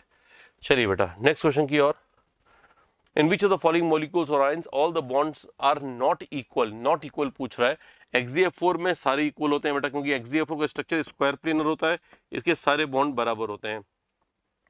BF4 माइनस टेट्राहेड्रल और टेट्राहेड्रल में कुछ भी पॉइंट डिस्टिंग्विश करने का नहीं होता है, सारी बॉन्ड लेंथ एक समान होती हैं, सारे एंगल एक समान होते हैं, सारे रिपल्शंस बराबर है, तो किसी को ज़्यादा और किसी को कम आंकने का सवाल ही नहीं उठता। और सेम इज SiF4 में भी SiF4 है, टेट्राहेड्रल है, एग्जैक्टली टेट्राहेड्रल होता है, तो कहीं भी बॉन्ड लेंथ कम ज़्यादा होने का संभावना नहीं है। C2H4 में C डबल बॉन्ड C है, और यहाँ पर HH है बेटा, यहाँ पे 2 तरह की बॉन्ड लेंथ्स होंगी, एक तो CC बॉन्ड लेंथ और एक CH बॉन्ड लेंथ, तो यहाँ पे 2 तरह की बॉन्ड लेंथ्स हैं। All the bonds are not equal, सारे बॉन्ड एक बराबर नहीं होने वाला एग्जांपल हो गया इथीन, क्योंकि इसमें 2 तरह की बॉन्ड लेंथ्स हैं। हमें क्वेश्चन पूछना ये चाह रहा था सारी बॉन्ड लेंथ्स कहाँ पर एक बराबर नहीं है, तो यहाँ पर सारी बॉन्ड लेंथ्स एक बराबर नहीं है, क्योंकि इसमें 2 तरह की बॉन्ड लेंथ्स हैं इथीन में, तो the answer is third, ethene, right. The next one, the formula of iron third, iron कौन सी स्टेट में, थर्ड। अब आयरन थर्ड मतलब भार वाला आयरन थर्ड स्टेट में है बेटा, भार वाला आयरन की स्टेट जो है ना उसका अनुमान यहाँ से लग जाएगा, तो इसका चार्ज जो है ना, इसका चार्ज, इसकी स्टेट इसके पाँव में होती है, इसकी स्टेट इसके पाँव में, और इसका इस डब्बे का चार्ज इसके पाँव में होता है, तो इसका मतलब यहाँ पर तो इस आयरन की स्टेट 4 आ रही है, तो वो तो छोड़ दो, यहाँ पर इस आयरन की स्टेट आ रही थर्ड, तो हमको लगता है कि शायद ये सही है। फिर भी इसको डबल कंफर्म करने के लिए हम इसको मानते हैं कि इसको पहले डिसोसिएट करोगे तो क्या होगा, बाहर का आयरन के कौन सा आ जाएगा, +3 आ जाएगा। चलो अब अंदर वाला क्या हो गया, FeCN6, और इस डब्बे पे चार्ज वो रखना है जो कि इसके पाँव में कितना था, 2 था, तो इसको 2 माइनस कर दो, ये 2 माइनस हो गया, ठीक है ना बेटा। अब ये 2 माइनस हो गया, अगर ये 2 माइनस है तो इस आयरन की स्टेट कितनी हुई, तो ये आयरन की स्टेट निकल रही है +4, क्योंकि +4 होगा और -6 होगा तब जाके 2 माइनस होगा, तो इसका मतलब ये भी गलत हो गया, तो ये बैठ नहीं रहा है, ये बैठ नहीं रहा है, हमें स्टेट चाहिए +2 चाहिए, हमें +2 आयरन की स्टेट चाहिए, यहाँ पे +4 आ रही है, तो +4 आ रही है, +4 आ रही है, तो ये भी गलत हो गया। फिर देखते हैं यहाँ पर 3 लिखा हुआ है, तो इसका मतलब ये होगा आयरन +3 बाहर का है, तो बाहर का आयरन थर्ड यहाँ मैच कर रहा है। चलो आगे देखते हैं, FeCN6 और यहाँ पे 4 माइनस है, यहाँ पर आयरन की स्टेट निकालोगे तो आ रही है +2, 6 और 4, तो यहाँ +2 आ रही है, इसकी स्टेट +2 आ रही है, इसकी स्टेट ये आ रही है, तो इसका पूरे का नाम अगर दोगे तो iron third hexacyanido ferrate second, hexacyanido ferrate second, तो इससे ये एकदम मैच कर रहा है, ये एकदम सही है। इसको देख लेते हैं, तो इसमें तो साफ लिखा हुआ है, यहाँ पर इसके डब्बे के नीचे 2 आ रहा है, तो ये आयरन +2 है, और यहाँ डब्बे पे चार्ज FeCN6 पे चार्ज कितना हो गया बेटा, ये हो गया -3, तो ये तो आयरन सेकंड है, यहाँ पर आयरन थर्ड लिखा हुआ है, तो यही गलती पकड़ में आ गई। फिर भी यहाँ पर आयरन, ये वाला आयरन कौन सा है, थर्ड है, जबकि यहाँ पर सेकंड लिखा हुआ है, तो ये सही नहीं है, जो बेस्ट ऑप्शन है वो answer is third, right. The next question now. Select the incorrect statement about the isomers of this. ये है M, ये है A3B3 टाइप। NCERT में बेटा इसको काफी इंपॉर्टेंस देके बताया हुआ है कि इसमें इसके 2 आइसोमर्स होते हैं, है ना, इसके 2 आइसोमर्स होते हैं, एक होता है फैक और एक होता है मर, फेशियल और मेरिडियनल बोलते हैं, ये होता है इनएक्टिव और ये भी होता है इनएक्टिव। बस ये आपको ध्यान रखना है कि MA3B3 के 2 ज्योमेट्रिकल आइसोमर्स होते हैं, इट हैज 2 GI, इसके GI की संख्या कितनी होती है, 2, और दोनों ही इनएक्टिव हैं, एक को फैक एक को मर कहते हैं। तो क्या लिखा हुआ है, दे आर ऑल्सो कॉल्ड फैक मर आइसोमर्स, तो ये बिल्कुल बिंदास है बेटा, ये तो सही है। हमें इनकरेक्ट पूछ रहा है तो इनकरेक्ट में अंडरलाइन कर दो, हमें यानी फॉल्स पूछ रहा है तो हम यहाँ पे ट्रू फॉल्स का गेम खेलते हैं, यहाँ पे हमें ट्रू लिखना है ना, और फॉल्स वाला हमारे को जवाब देना है। तो they are optically active forms, मैंने कहा दोनों इनएक्टिव हैं, तो ये फॉल्स है, तो हमारा आंसर तो आ चुका है। फिर भी देखते हैं, दे पोसेस प्लेन ऑफ सिमेट्री, तो फैक और मर दोनों इनएक्टिव हैं, तो प्लेन ऑफ सिमेट्री तो है इसके अंदर, तो ये ट्रू स्टेटमेंट है।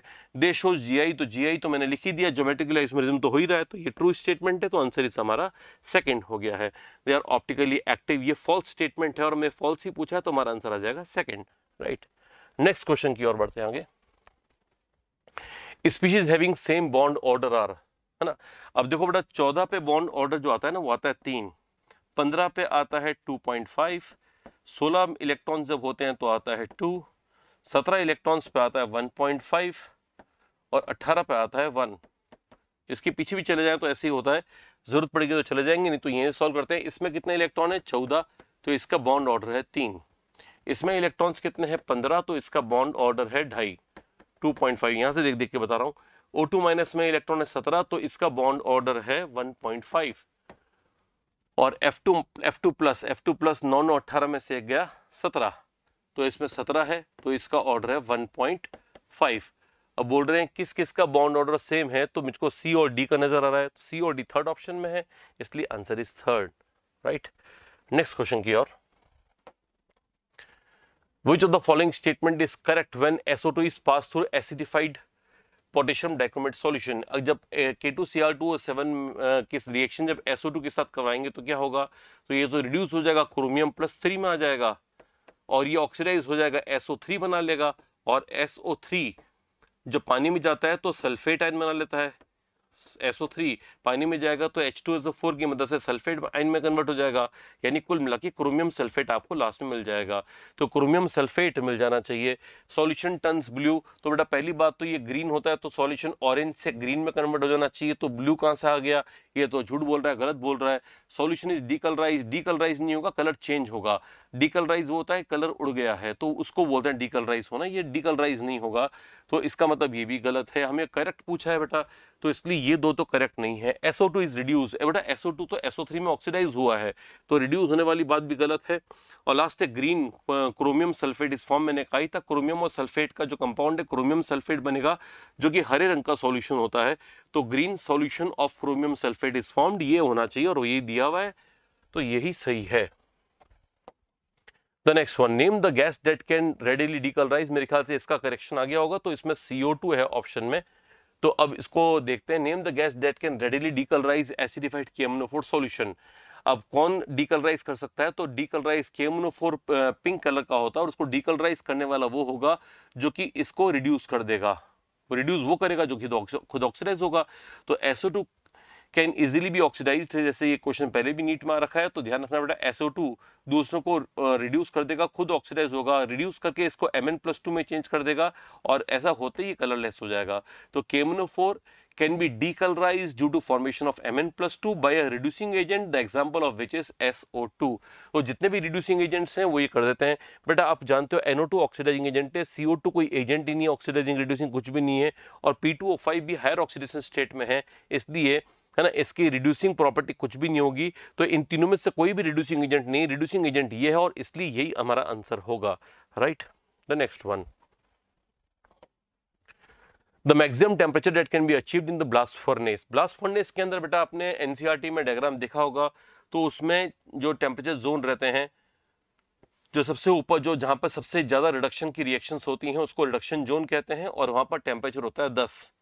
उसके नीचे जो स्लैग जोन होता है ना, जहाँ पे स्लैग फॉर्मेशन होता है, उसका टेम्परेचर होता है 12।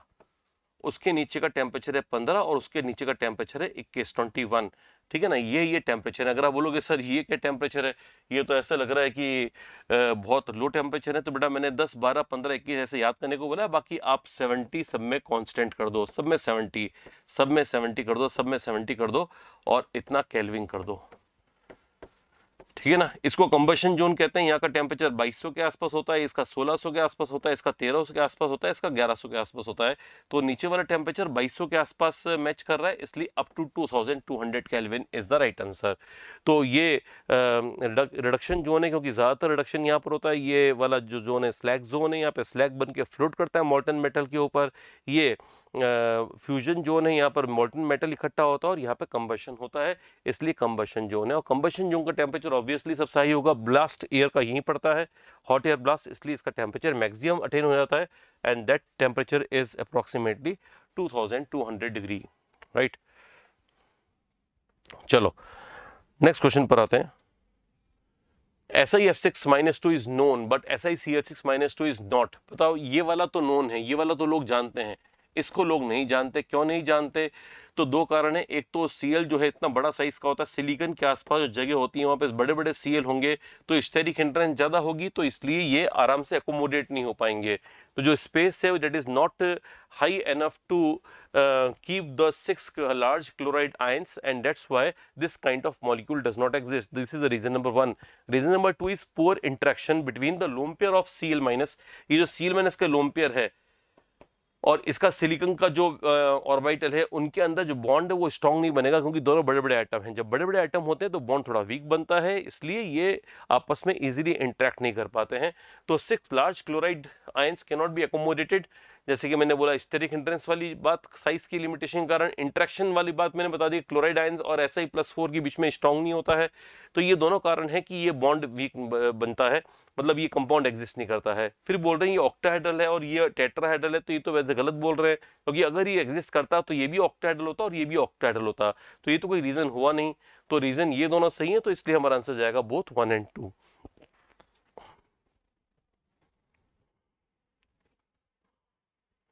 The next one, titanium H2O6 3+ is a colourful complex. अब टाइटेनियम के लिए एनसीईआरटी में दे रखा है कि ये टाइटेनियम का हाइड्रेटेड कॉम्प्लेक्स हो, इसमें अगर आप निकालोगे तो टाइटेनियम D1 कॉन्फ़िगरेशन में है ना। और D1 कॉन्फ़िगरेशन तो कलर्ड होगा बिकॉज DD ट्रांजिशंस होंगे उसमें, तो कलरफुल है, ये बात बिल्कुल सही है, ट्रू स्टेटमेंट है।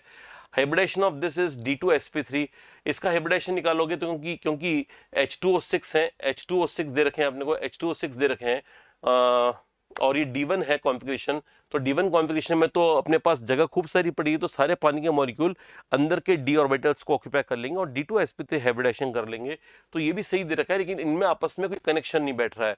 ये कलरफुल कॉम्प्लेक्स तो D1 क्या बोलते हैं DD ट्रांजिशन के कारण होता है, लेकिन इसमें डी ट्रांजिशन का कोई नामो निशान तक नहीं है, तो इसलिए ये वाली बात अनमैच्ड है, एक दूसरे से मैच नहीं है। सही दोनों ही है लेकिन रीजन नहीं है, तो इसलिए ये जाएगा एसर्शन। रीजन दोनों सही हैं लेकिन reason is not the correct explanation of the assertion. The answer is second. 95 का आंसर जाएगा second. CO2 is used to purify air. CO2 is potassium superoxides. आप जानते हैं potassium superoxide is a very strong oxidising agent, इतना स्ट्रॉन्ग कि ये CO2 को भी O2 में कन्वर्ट कर सकता है ना, यानी एयर को प्यूरिफाई कर सकता है। ये खासतौर पे वहाँ पे जरूरत पड़ती है जहाँ पर कि है ना ऑक्सीजन की डेफिशिएंसी होती है, सबमरीन्स के अंदर और एयर शटल्स के अंदर, जो क्या बोलते हैं जो स्पेस क्राफ्ट शटल्स होती है, स्पेस शटल्स होती हैं या फिर सबमरीन्स होती है, वहाँ पर ज़रूरत पड़ती है CO2 की कैप्सूल्स की, वहाँ पर इसको एयर प्योरिफिकेशन के लिए यूज़ किया जाता है। तो अब ये बोल रहे हैं कि CO2 is used to purify air inside the spacecraft or submarines. The answer is yes, बिल्कुल सही बात है, बिकॉज CO2 जो है वो CO2 से रिएक्ट करके K2CO3 बना लेता है, लेकिन ये खास बात नहीं है। सबसे खास बात है रिलीज क्या कर देता है, O2 रिलीज करता है। कितना जबरदस्त कंपाउंड है, CO2 खा रहा है, O2 छोड़ रहा है, ठीक है ना। तो अब ये बोल रहा है, देखते हैं क्या है। रीजन बोल रहा है KO2 एब्जॉर्ब्स O2, ये बोल रहा है O2 खा के CO2 छोड़ता है, तो उल्टा बोल रहा है, तो ये तो गलत कर दो बेटा। तो assertion is right and the reason is wrong. assertion is true but the reason is false is the right answer, third, right. The next one now, pick out the correct statement. Chromium वाले के लिए हमको correct statement बताना है। Chromium का state कौन सा है बेटा, +3। क्रोमियम +3 स्टेट में है, +3 स्टेट में है, तो इसका ये D3 कॉन्फ़िगरेशन है। D3 कॉन्फ़िगरेशन और लाइगेंड कैसे हैं, NH3 सफल है, स्ट्रॉन्ग लाइगेंड है, NH3 6 है, 6 अमोनिया है। लेकिन जो D3 कॉन्फ़िगरेशन है वो उसका आंसर तो एनीवेज, चाहे कोई भी लाइगेंड हो, स्ट्रॉन्ग हो, वीक हो या मिक्सचर हो, कैसा भी हो, आंसर फिक्स होगा, क्योंकि उसके बाद दो ऑर्बिटल तो खाली पड़े ही हैं। तो चाहे वीक लाइगेंड हो या स्ट्रॉन्ग लाइगेंड हो, वो तो अंदर ही अकोमोडेट करेगा। तो हाइब्रिडेशन तो D2sp3 ही बनना है। ऑर्बिटल अंदर वाला सेलेक्ट होगा, इसलिए इनर ऑर्बिटल कॉम्प्लेक्स कहलाएगा। D2sp3 होगा, इनर ऑर्बिटल कॉम्प्लेक्स कहलाएगा।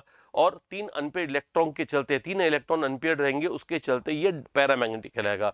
तो पैरामैग्नेटिक बनेगा। इनर ऑर्बिटल कॉम्प्लेक्स बनेगा और D2sp3 हाइब्रिडाइजेशन होगा और ऑक्टाहेड्रल तो बनेगा ही सही। बस इससे जो मैच करता हुआ आंसर है वो कौन सा है? देखो बेटा, जीरो मैग्नेटिक मूवमेंट दे रखा है, यहाँ पे दे रखा है जीरो मैग्नेटिक मूवमेंट, यहाँ पे दे रखा है जीरो मैग्नेटिक मूवमेंट, यहाँ पे दे रखा है नॉन जीरो, यहाँ पे दे रखा है नॉन जीरो, तो जीरो वाले तो गलत हो गए, क्योंकि मैग्नेटिक मोमेंट तो 3 अनपेयर इलेक्ट्रॉन है तो कुछ तो आएगा, तो नॉन जीरो वाले सही हैं। अब नॉन जीरो वाले में भी इसमें इलेक्ट्रॉन पेयर हो रहे हैं या नहीं हो रहे हैं, तो आंसर है नहीं हो रहे हैं, तो इसको हाई स्पिन कह दिया जाएगा, है ना। तो जनरली वैसे तो अपन इसको हाई स्पिन लो स्पिन में कैटेगराइज नहीं करते, लेकिन अगर क्वेश्चन इस तरह का है तो हम क्वेश्चन के हिसाब से समझ जाएंगे कि जो बेस्ट पॉसिबल ऑप्शन है वो वही है जहां पर कि हमें ये दे रखा है कि इसका मैग्नेटिक मोमेंट नॉन जीरो है, साथ में इसमें लो स्पिन वाली कोई बात नहीं है, ठीक है ना। तो इसमें हम ये बोलेंगे अनपेयर इलेक्ट्रॉन की संख्या ज्यादा है, तो इसलिए हाई स्पिन कॉम्प्लेक्स कहलाएगा ये, और साथ में हम ये बोलेंगे कि ये नॉन जीरो मैग्नेटिक मूवमेंट वाला है। तो मेनली नॉन जीरो को देखकर और हाई स्पिन को देखकर हम बेस्ट ऑप्शन सेलेक्ट करेंगे थर्ड, तो answer is third. Magnet and पर मैग्नेट आयन, मैग्नेट आयन कौन सा होता है बेटा? मैग्नेट आयन होता है MnO4 2-, और पर मैग्नेट आयन क्या होता है? MnO4-। Mn सेंटर में रहेगा और O यहाँ पे रहेगा, O यहाँ पे रहेगा, O यहाँ पे रहेगा, O यहाँ पे रहेगा, यहाँ माइनस, अगर एक माइनस है तो एक रहेगा सिंगल, और यहाँ डबल, ये डबल और ये डबल, ठीक है ना बेटा। अभी डबल बॉन्ड किससे बनते होंगे? तो डबल बॉन्ड बनते होंगे, ऑक्सीजन का कौन सा ऑर्बिटल यूज होता होगा? ऑक्सीजन का P यूज होता है, इसका D यूज होता है, तो ये पाई बॉन्ड का नाम कौन सा है? It is D pi P pi bond. कौन सा बॉन्ड है बेटा? डी पाई पी पाई बॉन्ड। ये स्ट्रक्चर आपको टेट्राहेड्रल दिख रहा है, तो टेट्राहेड्रल इसलिए दिख रहा है क्योंकि ये जो कुछ पाई बॉन्ड थे, मतलब कुछ ऑर्बिटल थे, वो पाई बॉन्ड बनाने काम आए, सारे सिग्मा नहीं बना रहे, कुछ पाई भी बना रहे हैं, और जो पाई बन रहा है वो डी पाई पी पाई बन रहा है, जिसमें डी मैंगनीज का यूज हुआ है और पी ऑक्सीजन का यूज हुआ है। तो अगर इनको टेट्राहेड्रल बोल रहे हैं, इसका स्ट्रक्चर भी बिल्कुल ऐसे ही बनेगा, बस इसमें दो जगह नेगेटिव होगा और दो डबल बॉन्ड्स होंगे, कुछ ऐसा होगा। अगर मैं Mn 4O कर देता हूं और 2 पे माइनस है, तो यहाँ पे 2 सिंगल बनेंगे और 2 डबल बनेंगे, अभी भी ये टेट्राहेड्रल ही होगा, ठीक है ना। और इसमें डी पाई पी पाई बॉन्ड्स की संख्या कम हो गई बस, लेकिन है ये भी टेट्राहेड्रल। इसमें भी डी पाई पी पाई है, जिसमें डी मैंगनीज का काम आ रहा है और पी ऑक्सीजन का काम आ रहा है। अब देखते हैं कि सही कौन सा है। The pi bonding involves overlap of P orbitals of oxygen, P of oxygen बिल्कुल सही बोल रहा है, एंड डी ऑफ मैंगनीज, ये एकदम सही आंसर है। तो पहला तो सही है, दूसरा देखते हैं। It is no pi bond, no pi bonding वाला गलत है, पाई बॉन्ड तो है। Pi bonding involves overlap of p of oxygen and p of manganese. बेटा पी और पी दोनों का पी और पी काम नहीं आता है, मैंगनीज का पी काम नहीं आता, उसके पास डी ऑर्बिटल्स अवेलेबल हैं, तो वो डी ऑर्बिटल्स को यूज करेगा, तो it is involving D orbitals, तो इसलिए ये गलत है। फिर the pi bonding involves overlap of D orbitals of oxygen, ये तो बेटा सबसे बड़ी मजाक है बेटा, झूठ और एक मजाक होता है, एक तो मजाक होता है एक झूठ होता है, तो बाकी तो झूठ है, ये मजाक है, ये मजाक पे आ गया कि ऑक्सीजन के डी मतलब ऑक्सीजन के डी, मतलब हम ऐसे हैं कि हम इसमें कंफ्यूज हो जाएंगे कि ऑक्सीजन के डी होते हैं, बेटा ऑक्सीजन के डी होते हैं क्या? सेकंड पीरियड का डी नहीं होते ना, तो ये मजाक कर रहा है, तो इसको आप बुरा मत मानना, गलत कर दो बस, है ना। चलो आंसर इज फर्स्ट। चलो ठीक है बेटा, इतना ही था आपका इनॉग्निक का, धन्यवाद आपको, ठीक है ना। तो अब ये फिजिकल केमिस्ट्री आ चुका है, तो बाद में सर सोल्व कर पाएंगे इसको। Thank you. Hello students, full length जो हमारे मेजर टेस्ट हो रहे हैं फुल सिलेबस के, उन मेजर टेस्ट में अभी हमारे पास 4th मेजर टेस्ट हम यहाँ पर दे चुके हैं, और इसमें फिजिकल केमिस्ट्री के सारे सॉल्यूशंस हम यहाँ पर देखेंगे एक एक क्वेश्चंस के। आई होप सबकी तैयारी बढ़िया चल रही है, फुल सिलेबस के अकॉर्डिंग यहाँ पर आप रिवीजन कर रहे हैं, और धीरे धीरे यहाँ पर आप धीरे धीरे अपना रिवीजन कुछ बच भी रहा तो उसको दोबारा कवर कीजिए, और साथ के साथ कंप्लीट करते जाइए। और फुल सिलेबस लेंथ जो हम टेस्ट दे रहे हैं इसकी इंपॉर्टेंस समझते हुए आप फुल सिलेबस लेंथ को यहाँ पर देख सकते हैं। तो बढ़ते हैं बच्चों, स्टार्ट करते हैं। और सबसे पहला क्वेश्चन फिजिकल केमिस्ट्री में, substance was aqueous solution which turns blue litmus को रेड में चेंज करता है। अनिल याद है, एक ट्रिक रटवाई थी अनिल, एसिड नीले को लाल कर देता है, याद है? मतलब सॉल्यूशन कैसा होना चाहिए? एसिडिक होना चाहिए, कि सर अगर सॉल्यूशन यहाँ पर एसिडिक होगा तो वो ब्लू लिटमस को क्या कर देगा? रेड कर देगा। अब चेक कर लेते हैं, सारे के सारे सोल्ट है। पहले हम NaClO4 की बात करते हैं, तो NaClO4 बच्चों किससे मिलकर बना है? NaOH plus HClO4। सॉल्यूशन कैसा होगा? न्यूट्रल। ये सॉल्यूशन कैसा होगा? न्यूट्रल। तो मैं फर्स्ट ऑप्शन यहाँ लिख देता हूँ, जो किससे मिलकर बना है? NaClO4 जो मिलकर बना है NaOH बेस है, और HClO4 एसिड है, तो ये एसबी ऐसे टाइप सोल्ट है, ऐसे एसबी टाइप सोल्ट है, तो सॉल्यूशन कैसा होगा, न्यूट्रल। तो ये यहाँ पर सॉल्यूशन हो जाएगा न्यूट्रल। हमें सॉल्यूशन देखना है कैसा, एसिडिक। सेकंड ऑप्शन पर आते हैं। Second option NH4Cl। इसको ब्रेक करने का तरीका हमने क्लास में भी देखा है कि एक यहाँ पर सोल्ट जो होगा, उस सोल्ट पर एक कैटाइन होगा, एक एनाइन होगा। कैटाइन जो है वो कहाँ से आएगा, बेस से, तो कैटाइन को OH माइनस दे दो और एनाइन को क्या दे दो, H प्लस। तो ये किस किस से मिलकर बना है, ये सोल्ट जो है NH4OH और HCl से मिलकर बना है, मतलब स्ट्रॉन्ग एसिड और वीक बेस का सोल्ट है। स्ट्रॉन्ग एसिड वीक बेस का जो सोल्ट है वो कैसा होता है, एसिडिक सोल्ट होता है। मतलब उस सोल्ट का जो नेचर होगा वो एसिडिक होगा और पीएच जो होगा वो लेस देन क्या होगा, 7 होगा। ठीक है, मतलब ये यहाँ पर जो NH4Cl एक्वा सॉल्यूशन है, इसका NH4 एक्वा सॉल्यूशन जो होगा वो ब्लू लिटमस को क्या कर देगा, रेड कर देगा। तो हमारा आंसर यहीं पर आ गया, सेकंड आंसर। और आगे के भी ऑप्शन अगर हम चेक करना चाहें तो ये भी देख सकते हैं, ये किस किस से मिलकर बना है बच्चों, KOH H2CO3, मतलब ये है स्ट्रॉन्ग बेस वीक एसिड, ये हो जाएगा बेसिक सॉल्यूशन। और अगर हम लास्ट वाला देखें तो ये मिलकर बना है बच्चों NaOH और H2SO4। याद करो क्लास के नोट्स अच्छे से बच्चों।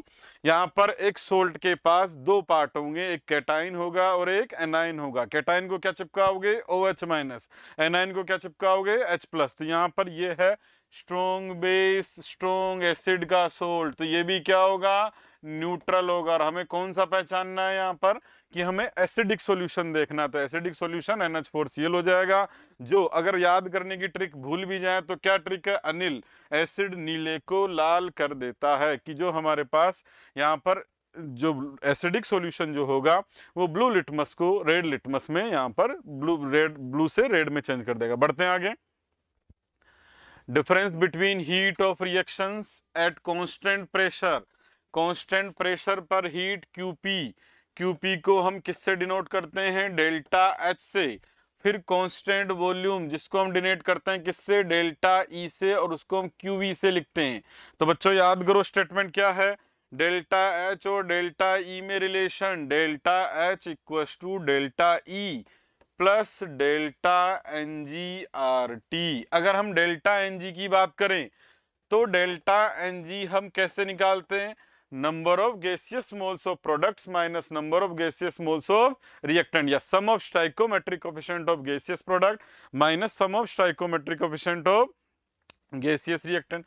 तो चेक कर लेते हैं यहाँ पर, ये तो लिक्विड में, इसको कंसिडर नहीं करेंगे, तो 12 यहाँ पर प्रोडक्ट्स हो गए, तो 12 माइनस अगर हम रिएक्टेंट की बात करें तो ये भी यहाँ लिक्विड, इसको भी छोड़ देंगे, कितना है 15, तो 12 माइनस 15 कितना आया, -3। तो यहाँ से हमारे पास डेल्टा Ng आ गया -3 के बराबर। टेम्परेचर देखें तो टेम्परेचर 225 डिग्री सेंटीग्रेड, तो 25 प्लस 273 करेंगे तो ये बन जाएगा कितना बच्चों, 298 केल्विन। अब इसमें सोल्व कर दो। अब हमसे डिफरेंस पूछा है, क्या पूछा है बच्चों, डिफरेंस। तो डिफरेंस कैसे बोलोगे, delta H minus delta E, heat at constant pressure minus heat at constant volume, जिसको हम कांस्टेंट प्रेशर पर डेल्टा H से डिनोट करते हैं और कांस्टेंट वॉल्यूम पर जो हीट होती है उसको डेल्टा E से डिनोट करते हैं। तो delta H minus delta E equals to delta NgRT। तो वैल्यू रख देते हैं, डेल्टा Ng कितना, -3। अब देखो यूनिट देखो, बिना यूनिट थर्मोडायनेमिक्स का क्वेश्चन, आप अगर यूनिट नहीं देखेंगे तो क्वेश्चन गड़बड़ हो जाएगा। किसमें निकालना है, किलो जूल में। तो किलो जूल में R की वैल्यू क्या होती है सर, किलो जूल में R की वैल्यू 8.314 अपॉन 1000 होती है।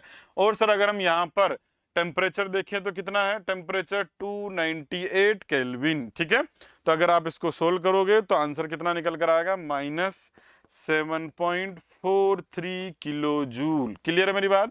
तो यहाँ पर क्वेश्चन सिंपल है, बस क्वेश्चन में हमें डेल्टा Ng निकालते टाइम ध्यान रखना है, जल्दीबाजी में गलती नहीं करनी है। दूसरा यहाँ पर यूनिट का ध्यान रखना कि हमसे किलो जूल में पूछा है, तो R की सारी यूनिट हमें यहाँ पर याद होनी चाहिए। किलो जूल में 8.314, जिसको हम कैलकुलेशन पर्पज के लिए 25/3 भी रखकर क्वेश्चन सोल्व कर सकते हैं। तो बड़े बच्चों आगे नेक्स्ट क्वेश्चन पर, स्पेरिंगली सोल्यूबल सोल्ट, अच्छे से अंडरलाइन करें। 3 टाइप के सोल्ट हैं, AB(x/2 P2O3। तो सबसे पहले हम याद करते हैं कि AB टाइप का सोल्ट है तो KSP की वैल्यू जो होगी वो क्या होगी, S²। याद है क्या, x/2 आयनिक इक्विलिब्रियम का क्वेश्चन है। x/2 सोल्ट के लिए अगर हम बात करेंगे तो KSP की वैल्यू x की पावर x, y की पावर y, तो यहाँ 1 की पावर 1, 1 की पावर 1, 2 की पावर 2 और s की पावर 1 + 2, तो कितना आ गया बच्चों ये 4s³। तीसरे के लिए अगर हम KSP देखें P2O3, तो P2O3 के लिए अगर हम KSP निकालेंगे तो कैसे निकलेगा, 2 की पावर 2 डॉट 3 की पावर 3 और s की पावर 2 + 3 बच्चों। तो इसको अगर हम सोल्व करेंगे तो 2 की पावर 2 4 इंटू 9 सॉरी 27, 4 इंटू 3 की पावर 3 है तो कितना आएगा 27 और s की पावर 5, तो इसको हम सोल्व करेंगे तो आएगा 108 s की पावर 5। अब आप ध्यान से देखो हुआ क्या, एक के लिए KSP आया s², दूसरे के लिए KSP आया कितना 4s³ और KSP तीसरे सोल्ट के लिए जो आया वो कितना आया 108 s की पावर 5। अब सर हमसे बोला कि सोलिबिलिटी तो इक्वल है, सोलिबिलिटी क्या है यहाँ पर इक्वल है, और हमसे ऑर्डर किसका पूछा है, KSP का ऑर्डर पूछा है। तो अब ध्यान से देखना, यहाँ स्पेरिंगली सोल्यूबल सोल्ट है, स्पेरिंगली सोल्यूबल सोल्ट की वैल्यू क्या होती है, हमेशा सोलिबिलिटी कम होती है, 1 से हमेशा क्या होता है, छोटा होता है। तो अगर मैं यहाँ पर बात करूं तो मैं लिखूंगा कि जो सोलिबिलिटी है स्पेरिंगली सोल्यूबल सोल्ट के लिए हमेशा 1 से छोटा होगा। अगर कोई भी वैल्यू 1 से छोटी है तो उसकी जितनी पावर बढ़ती जाएगी उतनी ही वैल्यू क्या होती जाएगी, छोटी होती जाएगी। ठीक है, मतलब यहाँ s की पावर 2 है, यहाँ s की पावर 3 है, यहाँ s की पावर 5 है।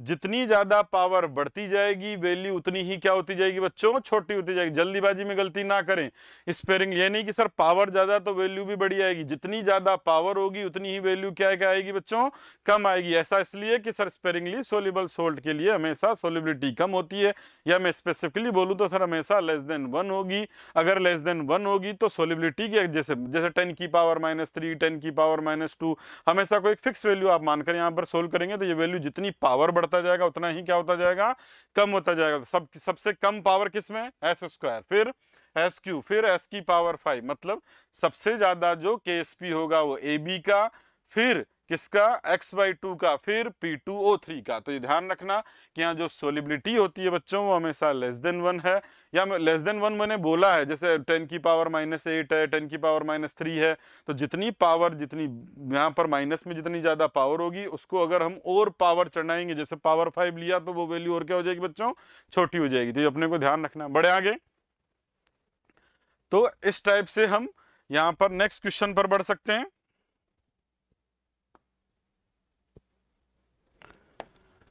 आ जाते हैं, रेडॉक्स का क्वेश्चन है। VO + Fe2O3 से FeO + V2O5 इक्विवेलेंट वेट किसका निकालना है बच्चों, V2O5 का। अगर मैं V2O5 में ऑक्सीडेशन नंबर निकालूं तो क्या लिखोगे, V का ऑक्सीडेशन नंबर 2x + 5 × -2 = 0, तो x की वैल्यू आ जाएगी बच्चों यहाँ से कितनी, +5, मतलब यहाँ पर V की जो ऑक्सीडेशन नंबर है वो कितना है, +5। तो मैं यहाँ लिख देता हूँ, यहाँ पर ऑक्सीडेशन नंबर है +5। अब +5 से VO में चेक कर लेता हूँ कि VO में कितना होगा, तो x - 2 = 0, तो x की वैल्यू आ जाएगी 2। अब हम यहाँ पर याद करते हैं n फैक्टर कि सर इक्विवेलेंट वेट जो होता है वो molecular weight divide by n factor या वैलेंसी फैक्टर होता है।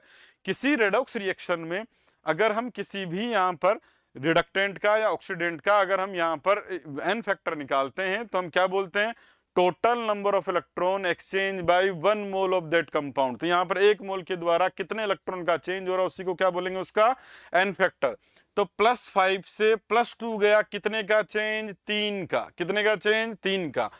1 मोल V2O5 में कितने इलेक्ट्रॉन है, सॉरी 1 मोल V2O5 में कितने V हैं, 2। तो सर यहाँ पर 1 के लिए चेंज है 3 का, तो अगर हम 2 से मल्टीप्लाई करें तो यहाँ पर जो n फैक्टर आएगा वो कितना निकल कर आएगा, 6 निकल कर आएगा। ठीक है, तो यहाँ पर V2O5 का अगर मैं n फैक्टर पूछूं, आप बोलेंगे सर n फैक्टर जो होगा V2O5 का, वो n फैक्टर V2O5 का कितने V हैं, 2, और एक के लिए एक मोल में 2 V है, और सर एक मोल की में यहाँ पर 2 V है, और एक के लिए इलेक्ट्रॉन का जो चेंज हो रहा है वो 5 से 2 जा रहा है, मतलब कितना है, 3 का। तो सर यहाँ पर कितना आ जाएगा n फैक्टर, 6 इलेक्ट्रॉन। तो यहाँ पर अगर हम बोलें तो equivalent weight of V2O5 equals to molecular weight उसका डिवाइड बाई क्या बोलेंगे बच्चों, n फैक्टर। n फैक्टर कितना निकल कर आया है, 6।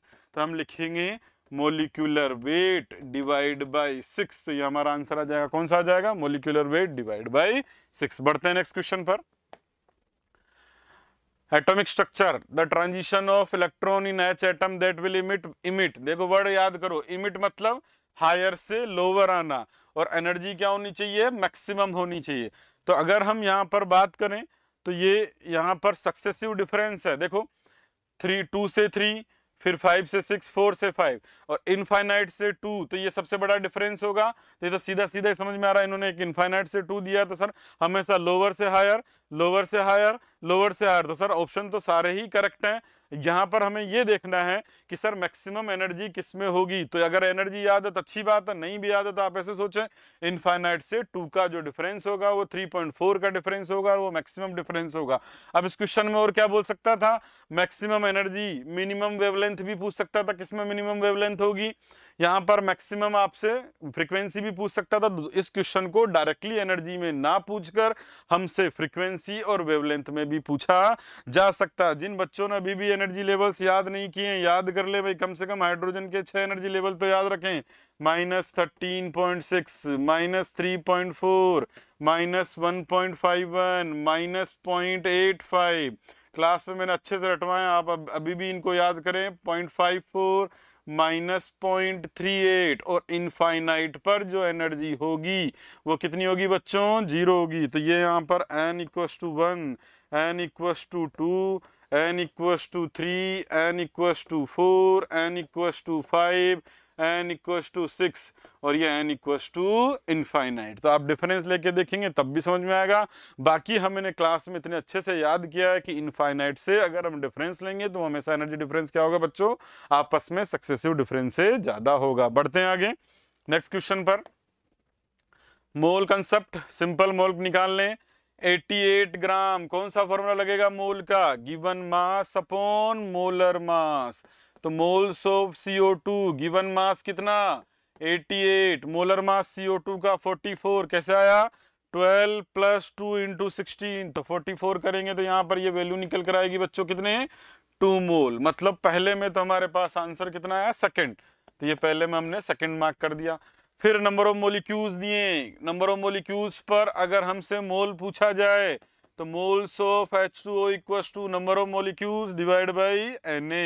नंबर ऑफ मोलिक्यूल्स कितने दिए, 6.022 इंटू 10 की पावर 23 मोलिक्यूल्स, और Na अवोगाद्रो नंबर भी इतना ही होता है क्या, 6.022 इंटू 10 की पावर 23, तो कितने आ गए, 1 मोल। तो यहाँ पर H2O के जो मोल आए वो कितने आए बच्चों, 1 मोल। तो 1 मोल कौन सा ऑप्शन है, 4th, तो इसमें हमने 4th ऑप्शन यहाँ पर मैच किया।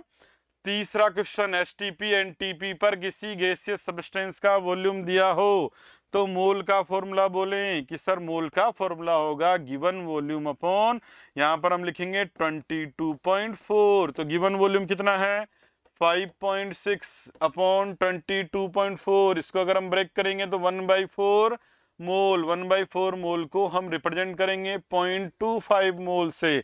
तो 0.25 मोल हमने लिखा, 0.25 मोल कौन सा ऑप्शन में दिया है, फर्स्ट में, तो इसका आंसर आ जाएगा फर्स्ट। अब लास्ट में वापस वेट वाला क्वेश्चन, तो sir moles of oxygen equals to given mass upon molar mass. Given mass है 96, मोलर मास 32, तो कितने मोल आ जाएंगे बच्चों, 3 मोल आ जाएंगे। तो यहाँ से हम सारे क्वेश्चंस को अगर यहाँ पर देखें तो सिंपल हमें 3 फॉर्मूला, कौन कौन से मोल के 3 फॉर्मूला, कि सर मोल के पहला formula given mass upon molar मास, दूसरा n divide by number of particles divide by Na, और तीसरा यहाँ पर अगर हम बात करें तो बच्चों गिवन किसी गैसियस सब्सटेंस का given volume upon 22.4 litre at STP और एनटीपी। इन दोनों तीनों फॉर्मूलों पर बेस्ड हमसे ये क्वेश्चन पूछा गया है। तो ऑप्शन मैच कर लेते हैं, सेकंड, फोर्थ, फर्स्ट और थर्ड। तो फर्स्ट आंसर हमारा यहाँ पर निकल कर आ जाएगा। तो ऐसे इस क्वेश्चन को, सिंपल एक क्वेश्चन था, उसमें हमें क्या निकालने थे, केवल नंबर ऑफ मोल्स। तो इस क्वेश्चन में हम आसानी से आगे प्रोसीड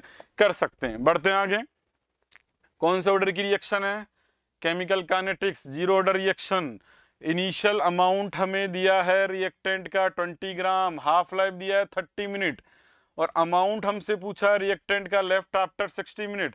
अब एक तरीका तो क्या है, AT = A0 - KT। तो आप यहाँ पर पहला तरीका तो देखेंगे सर, AT = A0 - KT। अब इससे भी अच्छा है कि आगे जो टाइम गिवन है, गिवन टाइम जो है हमें निकालना है, कि गिवन टाइम जो है वो 60 मिनट में निकालना है, और हाफ लाइफ यहाँ पर कितनी गिवन है जीरो ऑर्डर रिएक्शन की, 30 मिनट। अब याद करो, T 100% जो होता है इन जीरो ऑर्डर रिएक्शन वो 2 हाफ लाइफ के बराबर होता है, और 2 हाफ लाइफ हम निकालें तो 2 × 30 मतलब कितना है बच्चों, 16 मिनट। और दिया हमें निकालना भी कितने में ही है, 16 मिनट में। अगर सर रिएक्शन कंप्लीट हो चुकी है 60 मिनट में, तो सर यहाँ पर कितना बचेगा उसका रिएक्टेंट का, कुछ नहीं बचेगा। तो सर रिएक्टेंट यहाँ पर कितना बचेगा, जीरो अमाउंट। एक सिंपल क्वेश्चन था। यहाँ पर हमें अगर जीरो ऑर्डर रिएक्शन की हाफ लाइफ में और 100% लाइफ में अंतर अगर हमें पता है तो हम आसानी से यहाँ पर निकाल सकते हैं। जबकि फर्स्ट ऑर्डर में ऐसा नहीं होता है। फर्स्ट ऑर्डर में T75% जो होता है वो 2 हाफ लाइफ के बराबर होता है, जबकि जीरो ऑर्डर रिएक्शन में जो 100% टाइम होता है वो हमेशा 2 हाफ लाइफ के बराबर होता है। तो बढ़ते हैं नेक्स्ट क्वेश्चन पर। 10 ml CH3COCH3 एसीटोन और क्लोरोफॉर्म यहां पर दिया हुआ है। तो अब याद करो, मैंने बोला था एसीटोन C≡O CH3 इनऑर्गेनिक हम सब पढ़े हुए हैं बच्चों, अच्छे से हमने पढ़ी है और हमें अच्छे से आती भी है। यहाँ पर H बॉन्डिंग दिखाई दे रही है सबको, किस किस के बीच में, क्लोरोफॉर्म के हाइड्रोजन के बीच में और एसीटोन के ऑक्सीजन के बीच में। यहाँ पर इन दोनों को जब मिक्सिंग करेंगे तो क्या हो जाएगी, H बॉन्डिंग। आफ्टर मिक्सिंग अगर हम इन दोनों को मिक्स करेंगे तो H बॉन्डिंग यहाँ पर हो जाएगी। H बॉन्डिंग हो गई, मतलब ये पहले जब इंडिविजुअली थे तो इनके बीच में बॉन्ड स्ट्रॉन्ग नहीं थे। जैसे ही दोनों को मिक्स किया तो इनमें क्या हो गई, H बॉन्डिंग, मतलब इनमें बॉन्ड क्या हो गए, स्ट्रॉन्ग हो गए। मतलब AB इंटरेक्शन जो है वो A और BB इंटरेक्शन से क्या है, स्ट्रॉन्ग है। तो मैं लिख देता हूं AB इंटरेक्शन मिक्सिंग के बाद AB interaction is greater than A interaction और BB इंटरेक्शन। मतलब यहाँ पर कौन सा डेविएशन होगा बच्चों, नेगेटिव डेविएशन। मतलब पहले बॉन्ड तो वीक थे, negative deviation from Raoult's law या फ्रॉम आइडियल सॉल्यूशन, कि सर आइडियल सॉल्यूशन से यहाँ पर नेगेटिव डेविएशन होगा। और नेगेटिव डेविएशन में क्या होता है कि जो डेल्टा V होगा सॉल्यूशन का वो हमेशा क्या होगा सर, लेस देन 0 होगा। मतलब वॉल्यूम क्या हो जाएगा, कम हो जाएगा। अगर हम V सॉल्यूशन यहाँ पर निकालना चाहें तो सर V सॉल्यूशन जो होगा वो होगा 10 + 40, कितना आया, 50 ml 50 ml। अगर मान लो ये सर आइडियल सॉल्यूशन होते तो डेल्टा V मिक्सिंग क्या होता, =0। बट सर यहाँ पर वॉल्यूम क्या होगा, कम हो जाएगा, क्योंकि मिक्सिंग करने के बाद उनके बीच में H बॉन्डिंग डेवलप हो रही है, मॉलिक्यूल पास हो गए, वॉल्यूम क्या हो जाएगा, कम हो जाएगा।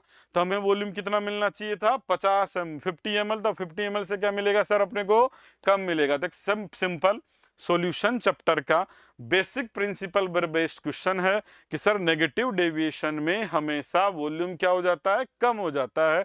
तो हमारा आंसर आ जाएगा लेस देन 50 ml। बढ़े आगे, आ जाते हैं solid state, only covalent and network solid.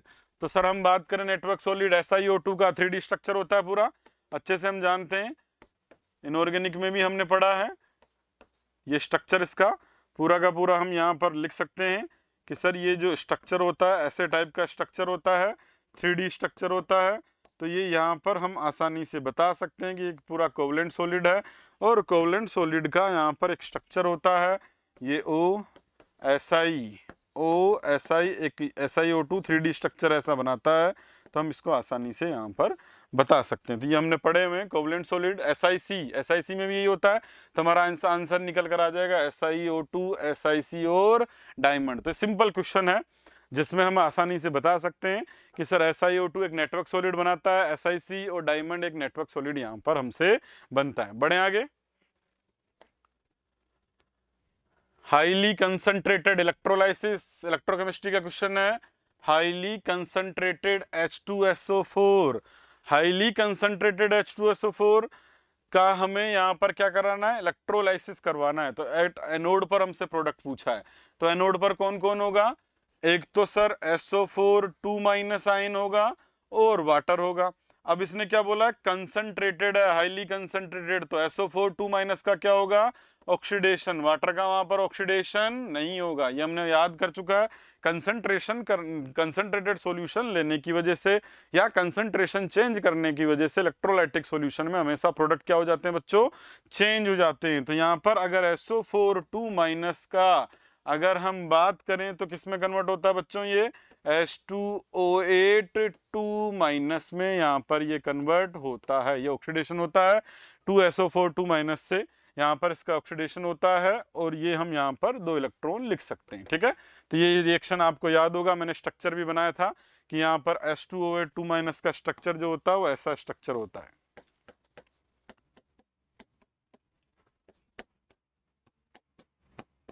दो ऑक्सीजन जो है वो -2 से किस में आ जाते हैं, परऑक्सी लिंकेज में। ये दोनों के दोनों परऑक्सी लिंकेज हैं, तो ये दो जो ऑक्सीजन है यहाँ पर -2 से -1 में आ जाते हैं। तो यहाँ सल्फर का ऑक्सीडेशन नहीं होता है, यहाँ पर किसका ऑक्सीडेशन होता है बच्चों, ऑक्सीजन का। ध्यान रखना, ये हम इनऑर्गेनिक में भी पढ़ते हैं, यहाँ पर भी पढ़ते हैं, अच्छे से ध्यान रखना।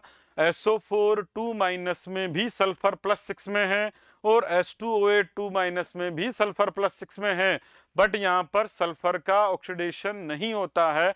SO4 2- में जो 2 ऑक्सीजन थे वो -2 में थे, -2 में यहाँ पर ऑक्सीजन किस में आ गए हैं बच्चों, कि सर -2 से जो ऑक्सीजन है यहाँ पर किस में आ गए हैं, -1 में आ गए हैं। तो ये -1 में यहाँ पर हम ऑक्सीजन देख पा रहे हैं, तो -1 से, तो यहाँ पर ऑक्सीजन का ऑक्सीडेशन हुआ है। क्लियर है बच्चों, यहाँ सल्फर का ऑक्सीडेशन नहीं हुआ, किसका हुआ है, ऑक्सीजन का। ये ध्यान रखना, ये अपने को पॉइंट याद रखना है कि SO4 2- में भी सल्फर +6 में, H2O8 2- में भी सल्फर +6 में। तो जल्दीबाजी में क्वेश्चन करते टाइम ये ध्यान रखना कि यहाँ जो ऑक्सीडेशन होता है वो यहाँ पर सल्फर का ना होकर ऑक्सीजन का होता है। ऑक्सीजन -2 ऑक्साइड से किस में आ जाता है, परऑक्साइड में। 2 ऑक्सीजन जो होते हैं वो यहाँ पर परऑक्सी लिंकेज में आ जाते हैं। बढ़ते हैं आगे।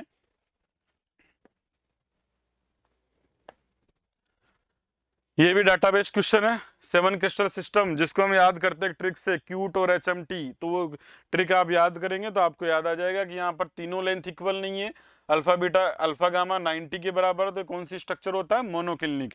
तो ये सिंपल एक क्वेश्चन है जो हम सबसे पहले सॉलिड स्टेट में एक ट्रिक बनाकर भी याद करते हैं, क्यूट और HMT। जिन्होंने नोट्स फॉलो किए हैं वो नोट्स में देखेंगे तो उनको मिल जाएगा कि ये ट्रिक में हमने सारे के सारे यूज किए। क्यूबिक हो गया, ये सारे के सारे क्यूबिक हो गया, ट्राइगोनल हो गया, ये सारे के सारे आप यहाँ पर टेट्रागोनल, ये सब हमने यहाँ पर रटे हुए। क्लियर है बच्चों, बढ़े आगे। तो सिंपल डाटाबेस क्वेश्चन है, ये हमें याद रखना पड़ेगा 7 क्रिस्टल सिस्टम से। सॉल्यूशन चैप्टर का क्वेश्चन है, वेपर प्रेशर 2 लिक्विड के दिए हमें 100 टोर और 80 टोर, और total pressure of the solution हमें क्या दिया, 2 मोल ए के 3 मोल बी के। तो मोल्स ऑफ, अगर मोल फ्रैक्शन ए के निकालूं तो क्या निकालोगे, 2/2 + 3, तो कितने हो गए बच्चों, 2/5। और मोल फ्रैक्शन अगर बी का निकालूं तो 3/2 + 3, तो कितना हो गया, 3/5। दोनों के मोल फ्रैक्शन में हमें मिल गए। तो अब हम क्वेश्चन लगा दें, पी सॉल्यूशन क्या होता है, P solution equals to PA0 XA plus PB0 XB। अगर हम पी सॉल्यूशन यहाँ पर लिखें तो PA0 कितना है, PA0 दिया है हमें सर 100 × 2/5, ये हो गया PA, प्लस PB अगर हम निकालना चाहें तो PB हो जाएगा कितना बच्चों, 80 × 3/5। तो अगर इसको हम सोल्व करेंगे तो ये तो आ जाएगा 40, और यहाँ पर इसको अगर हम सोल्व करेंगे तो ये आ जाएगा कितना 48, तो दोनों को मिला के कितना हो जाएगा 88 mm ऑफ Hg, या टोर में दिया है जिसमें भी अपने को डाटा दिया तो 88 टोर हमारा आंसर निकल कर आ जाएगा। तो सिंपल क्वेश्चन है राउल्ट्स लॉ का, दो लिक्विड की मिक्सिंग पर जो हम पी सॉल्यूशन निकालते हैं, PS बराबर PA note XA plus PB note XP। बढ़ते हैं नेक्स्ट क्वेश्चन पर। वापस एटॉमिक स्ट्रक्चर का क्वेश्चन है, काइनेटिक एनर्जी ऑफ इलेक्ट्रॉन। पहली बात तो क्वेश्चन को दोबारा समझें, फॉल्स स्टेटमेंट बताना है, मतलब स्टेटमेंट हमें जो गलत बताना है, जल्दीबाजी में ये स्टेटमेंट पढ़ना ना भूले, फॉल्स स्टेटमेंट बताना है। काइनेटिक एनर्जी इलेक्ट्रॉन की डिक्रीज होती है where the potential energy increase as the value of increase. सही बात है, जैसे जैसे शेल नंबर बढ़ेगा वैसे वैसे यहाँ पर पोटेंशियल एनर्जी और टोटल एनर्जी जो है बच्चों वो तो बढ़ेगी, और काइनेटिक एनर्जी क्या होगी, कम होगी। ये दोनों एनर्जी तो क्या होती हैं, नेगेटिव होती हैं, और ये जो एनर्जी होती है बच्चों ये क्या होती है, पॉजिटिव होती है। फिर उसके बाद energy gap between the conjugative energy orbits decrease as the value of increase. सही बात है, अभी हमने याद किया कि सर जो एनर्जी अगर हम कॉन्जुगेटिव एनर्जी लेवल्स में बीच में गैप देखें तो हमेशा क्या होता जाएगा, कम होता जाएगा। -13.6, -3.4, -1.51, -0.85, कम से कम 6 एनर्जी लेवल तो बच्चों अच्छे से याद होने चाहिए, कैलकुलेशन थोड़ी आसान हो जाती है। ये गैप कितना आता है, याद है 10.2। ये गैप कितना आता है, अगर आप माइनस करोगे तो 1.89 समथिंग आएगा, ठीक है, तो ये 1.89, ठीक है। तो अभी इसका अगला गैप देखोगे तो और कम हो जाएगा। धीरे धीरे जैसे जैसे आप ऊपर बढ़ते जाओगे तो कॉन्जुगेटिव गैप क्या होता जाएगा बच्चों, कम होता जाएगा।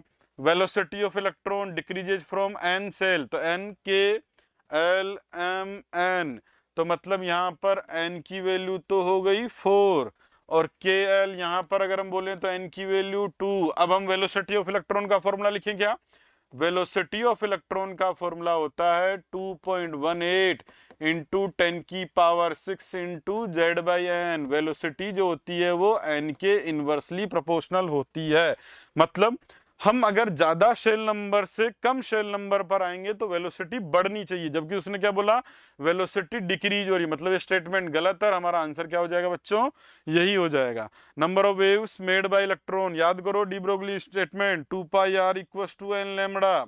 मतलब जैसे जैसे पहली शेल में कितनी वेव्स बनती हैं, 1, दूसरी में 2, तीसरी में 3, चौथे में 4, तो हम यहाँ बोलेंगे जैसे जैसे शेल नंबर बढ़ेगा उतनी ही वेव्स भी क्या होंगी बच्चों, ज्यादा होंगी। तो यहाँ पर फॉल्स स्टेटमेंट पूछा है, तो उसका आंसर क्या निकल कर आ जाएगा, 3rd। बढ़ते हैं आगे, वापस यहाँ पर आयनिक इक्विलिब्रियम का क्वेश्चन है, बफर की तरह कौन एक्ट करेगा, तो देख लेते हैं। पहला तो हम रिएक्शन करवा लेते हैं। पहला अगर हम ऑप्शन यहाँ पर देखें तो हम देखेंगे HCl प्लस CH3CONa, क्या बनेगा बच्चों, CH3COH प्लस NaCl।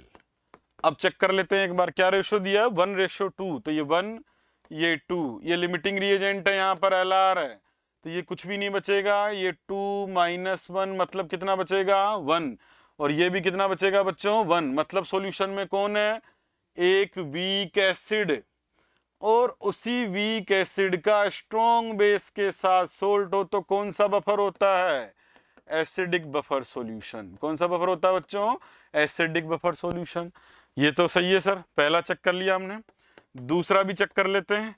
याद करो क्लास में एक ट्रिक बताई गई थी, एक वीक पार्ट हो एक स्ट्रॉन्ग पार्ट हो, दोनों के बीच में, मतलब एसिड या बेस एक वीक हो एक स्ट्रॉन्ग हो, और उसमें स्ट्रॉन्ग वाला अगर लिमिटिंग रिएजेंट है तो सर वो कंफर्म क्वेश्चन किसका बनेगा, हमेशा बफर सॉल्यूशन का। याद है, तो CH3COH प्लस क्या लिखा मैंने यहाँ पर, NaOH। तो अगर मैं रिएक्शन लिखूं तो क्या बनेगा बच्चों, CH3CONa प्लस अगर हम बात करें तो यहाँ बन जाएगा बच्चों H2, न्यूट्रलाइजेशन हो जाएगा। CH3COH का कितना मोल दे रखा है अपने को, 2 मोल, इसका 1, ये 0 0, फाइनली सॉल्यूशन में ये बचेगा 1 मोल, ये कुछ नहीं बचेगा, ये 1 होगा, तो हम बोलेंगे क्या, यहाँ पर वीक एसिड है और उसी वीक एसिड का स्ट्रॉन्ग बेस के साथ कोई सोल्ट है तो उसको हम क्या बोलते हैं, एसिडिक बफर सॉल्यूशन। तो सर ये सेकंड वाला भी सही हुआ। थर्ड वाला चेक कर लेते हैं। थर्ड वाले में भी देखो, CH3COH Na, तो वही वापस मैंने जो ट्रिक बताई थी, क्या ट्रिक थी, उस ट्रिक को मैं लिख देता हूं यहाँ पर कि एक पार्ट हो या तो वीक एसिड हो या वीक बेस हो, वीक एसिड का स्ट्रॉन्ग बेस के साथ न्यूट्रलाइजेशन, और अगर हम बात करें वीक बेस का स्ट्रॉन्ग एसिड के साथ न्यूट्रलाइजेशन, और उसमें हमें क्या हो, स्ट्रॉन्ग वाला पार्ट अगर लिमिटिंग रेजेंट हो, तो हम हमेशा उस क्वेश्चन को किस कैटेगरी में ले जाएंगे कि सर वो क्वेश्चन जो है हमेशा एक बफर की कैटेगरी में आ जाएगा। तो मैं लिख देता हूं वीक एसिड और वीक बेस का न्यूट्रलाइजेशन दिया हो स्ट्रॉन्ग बेस या स्ट्रॉन्ग एसिड के साथ, और स्ट्रॉन्ग वाला पार्ट अगर लिमिटिंग रेजेंट हो, तो वो क्वेश्चन हमेशा किसका होगा, बफर सॉल्यूशन का। तो यहाँ पर 2/1 की जगह अगर हम 3 और रेशो 1 करें तो ये भी क्वेश्चन हमारा हो जाएगा बफर सॉल्यूशन का। तो मैं थर्ड भी समझा देता हूँ कि सर थर्ड अगर हम देखेंगे तो क्या बनेगा, वही वापस CH3COH प्लस NaOH हमें दिया हुआ है, उससे हमने क्या बनाया यहाँ पर CH3CONa प्लस H2O। तो ये 3:1 में दे रखा है बच्चों, ये LR हो गया, ये कितना बचेगा 2, ये बचेगा 0, ये बनेगा कितना 1 1। तो वही वापस वीक एसिड प्रेजेंट है और उसी का कॉन्जुगेट बेस प्रेजेंट है, या उसी के कॉन्जुगेट बेस का किसी स्ट्रॉन्ग बेस के साथ सोल्ट है, तो हम क्या बोलेंगे सर उसका, ये क्या बन जाएगा, एसिडिक बफर सॉल्यूशन। और यहाँ पर इक्वल अमाउंट में दोनों के दोनों, तो सर ये बफर की तरह काम नहीं करेगा, तो हाइड्रोलाइसिस का क्वेश्चन हो जाएगा। ठीक है, तो यहाँ पर ये ध्यान रखना, एक पार्ट वीक हो एक पार्ट स्ट्रोंग हो, स्ट्रोंग वाला अगर लिमिटिंग रेजेंट है तो सर वो क्वेश्चन हमेशा किसका हो जाएगा बच्चों, बफर का हो जाएगा। ठीक है, तो हमारा कौन कौन सा आंसर सही हुआ, फर्स्ट सही है, सेकंड सही है, थर्ड सही है। ये तो दोनों इक्वल रेशो में, तो ये दोनों ही नहीं बचेंगे, तो सर ये हमारा आंसर हो जाएगा फर्स्ट सेकंड थर्ड, बट यहाँ पर फोर्थ सर इस रेशो में नहीं होगा। ठीक है, तो ये अपने को ध्यान रखना। बढ़े आगे, इलेक्ट्रोकेमिस्ट्री का क्वेश्चन है, मोलर कंडक्टेंस दिया हुआ है BaCl2 का, NaOH का, NaCl का, और हमसे इक्विवेलेंट कंडक्टेंस पूछा है BaOH होल ट्वाइस का।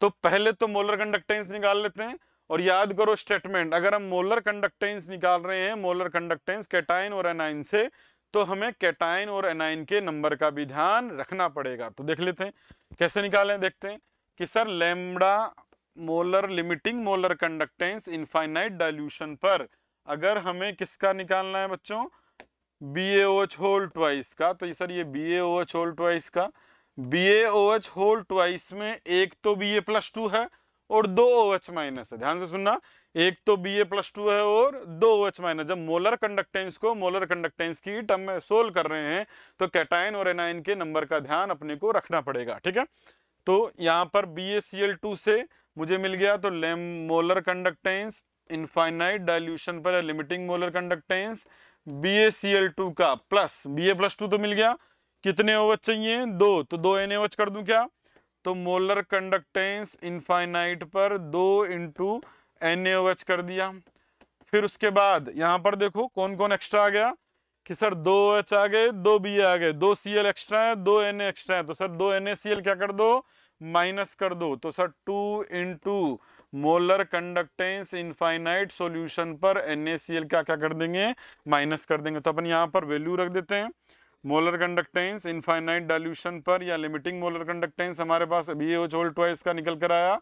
बोलो भाई कितनी वैल्यू दी है इसकी, BaCl2 की वैल्यू दी है बच्चों P, और NaOH का दिया Q, तो 2 × Q माइनस क्या हो गया 2R। अब बच्चों जल्दीबाजी में गलती क्या करोगे, सर ये तो हो गया पहला आंसर, कहीं पर देख के हमसे जल्दी जल्दी फोर्थ आंसर सर मैच कर रहा, नहीं भाई, इसमें क्वेश्चन क्या पूछा हमसे, इक्विवेलेंट कंडक्टेंस या इक्विवेलेंट कंडक्टिविटी पूछी। तो मोलर को वापस किस में कन्वर्ट कर दें, इक्विवेलेंट में। रिलेशन बताओ कि सर मोलर कंडक्टेंस या मैं बोलूं इक्विवेलेंट कंडक्टेंस को हम बोलेंगे sir molar conductance upon n factor. अब BaOH होल ट्वाइस का एन फैक्टर कितना हो जाएगा कि सर BaOH होल ट्वाइस का अगर हम एन फैक्टर बोलें तो सर यहाँ पर ये 2 OH देता है, तो BaOH होल ट्वाइस का जो एन फैक्टर होगा वो कितना हो जाएगा बच्चों, 2 हो जाएगा। तो हम यहाँ पर बोलेंगे equivalent conductance, limiting equivalent conductance, so BaOH whole twice equals to molar conductance या equivalent molar conductance at infinite dilution of BaOH whole twice divide by n factor, और n फैक्टर इसका कितना है बच्चों 2, इसकी वैल्यू कितनी आई P plus 2Q minus 2R divide by क्या लिख दूं 2। तो जल्दीबाजी में क्वेश्चन को करते टाइम पहली बात तो जब मोलर में सोल्व करो तो कैटाइन एनायन के नंबर का ध्यान रखना है, बट हमसे मोलर नहीं पूछा, हमसे क्या पूछा है इक्विवेलेंट कंडक्टेंस, तो हमें यहाँ पर n फैक्टर से डिवाइड करके हम आंसर निकालेंगे तो हमारा आंसर क्या आ जाएगा P plus 2Q minus 2R। ठीक है बच्चों, तो ये सारे इंपॉर्टेंट टॉपिक हमने यहाँ पर इंक्लूड किए। Thank you.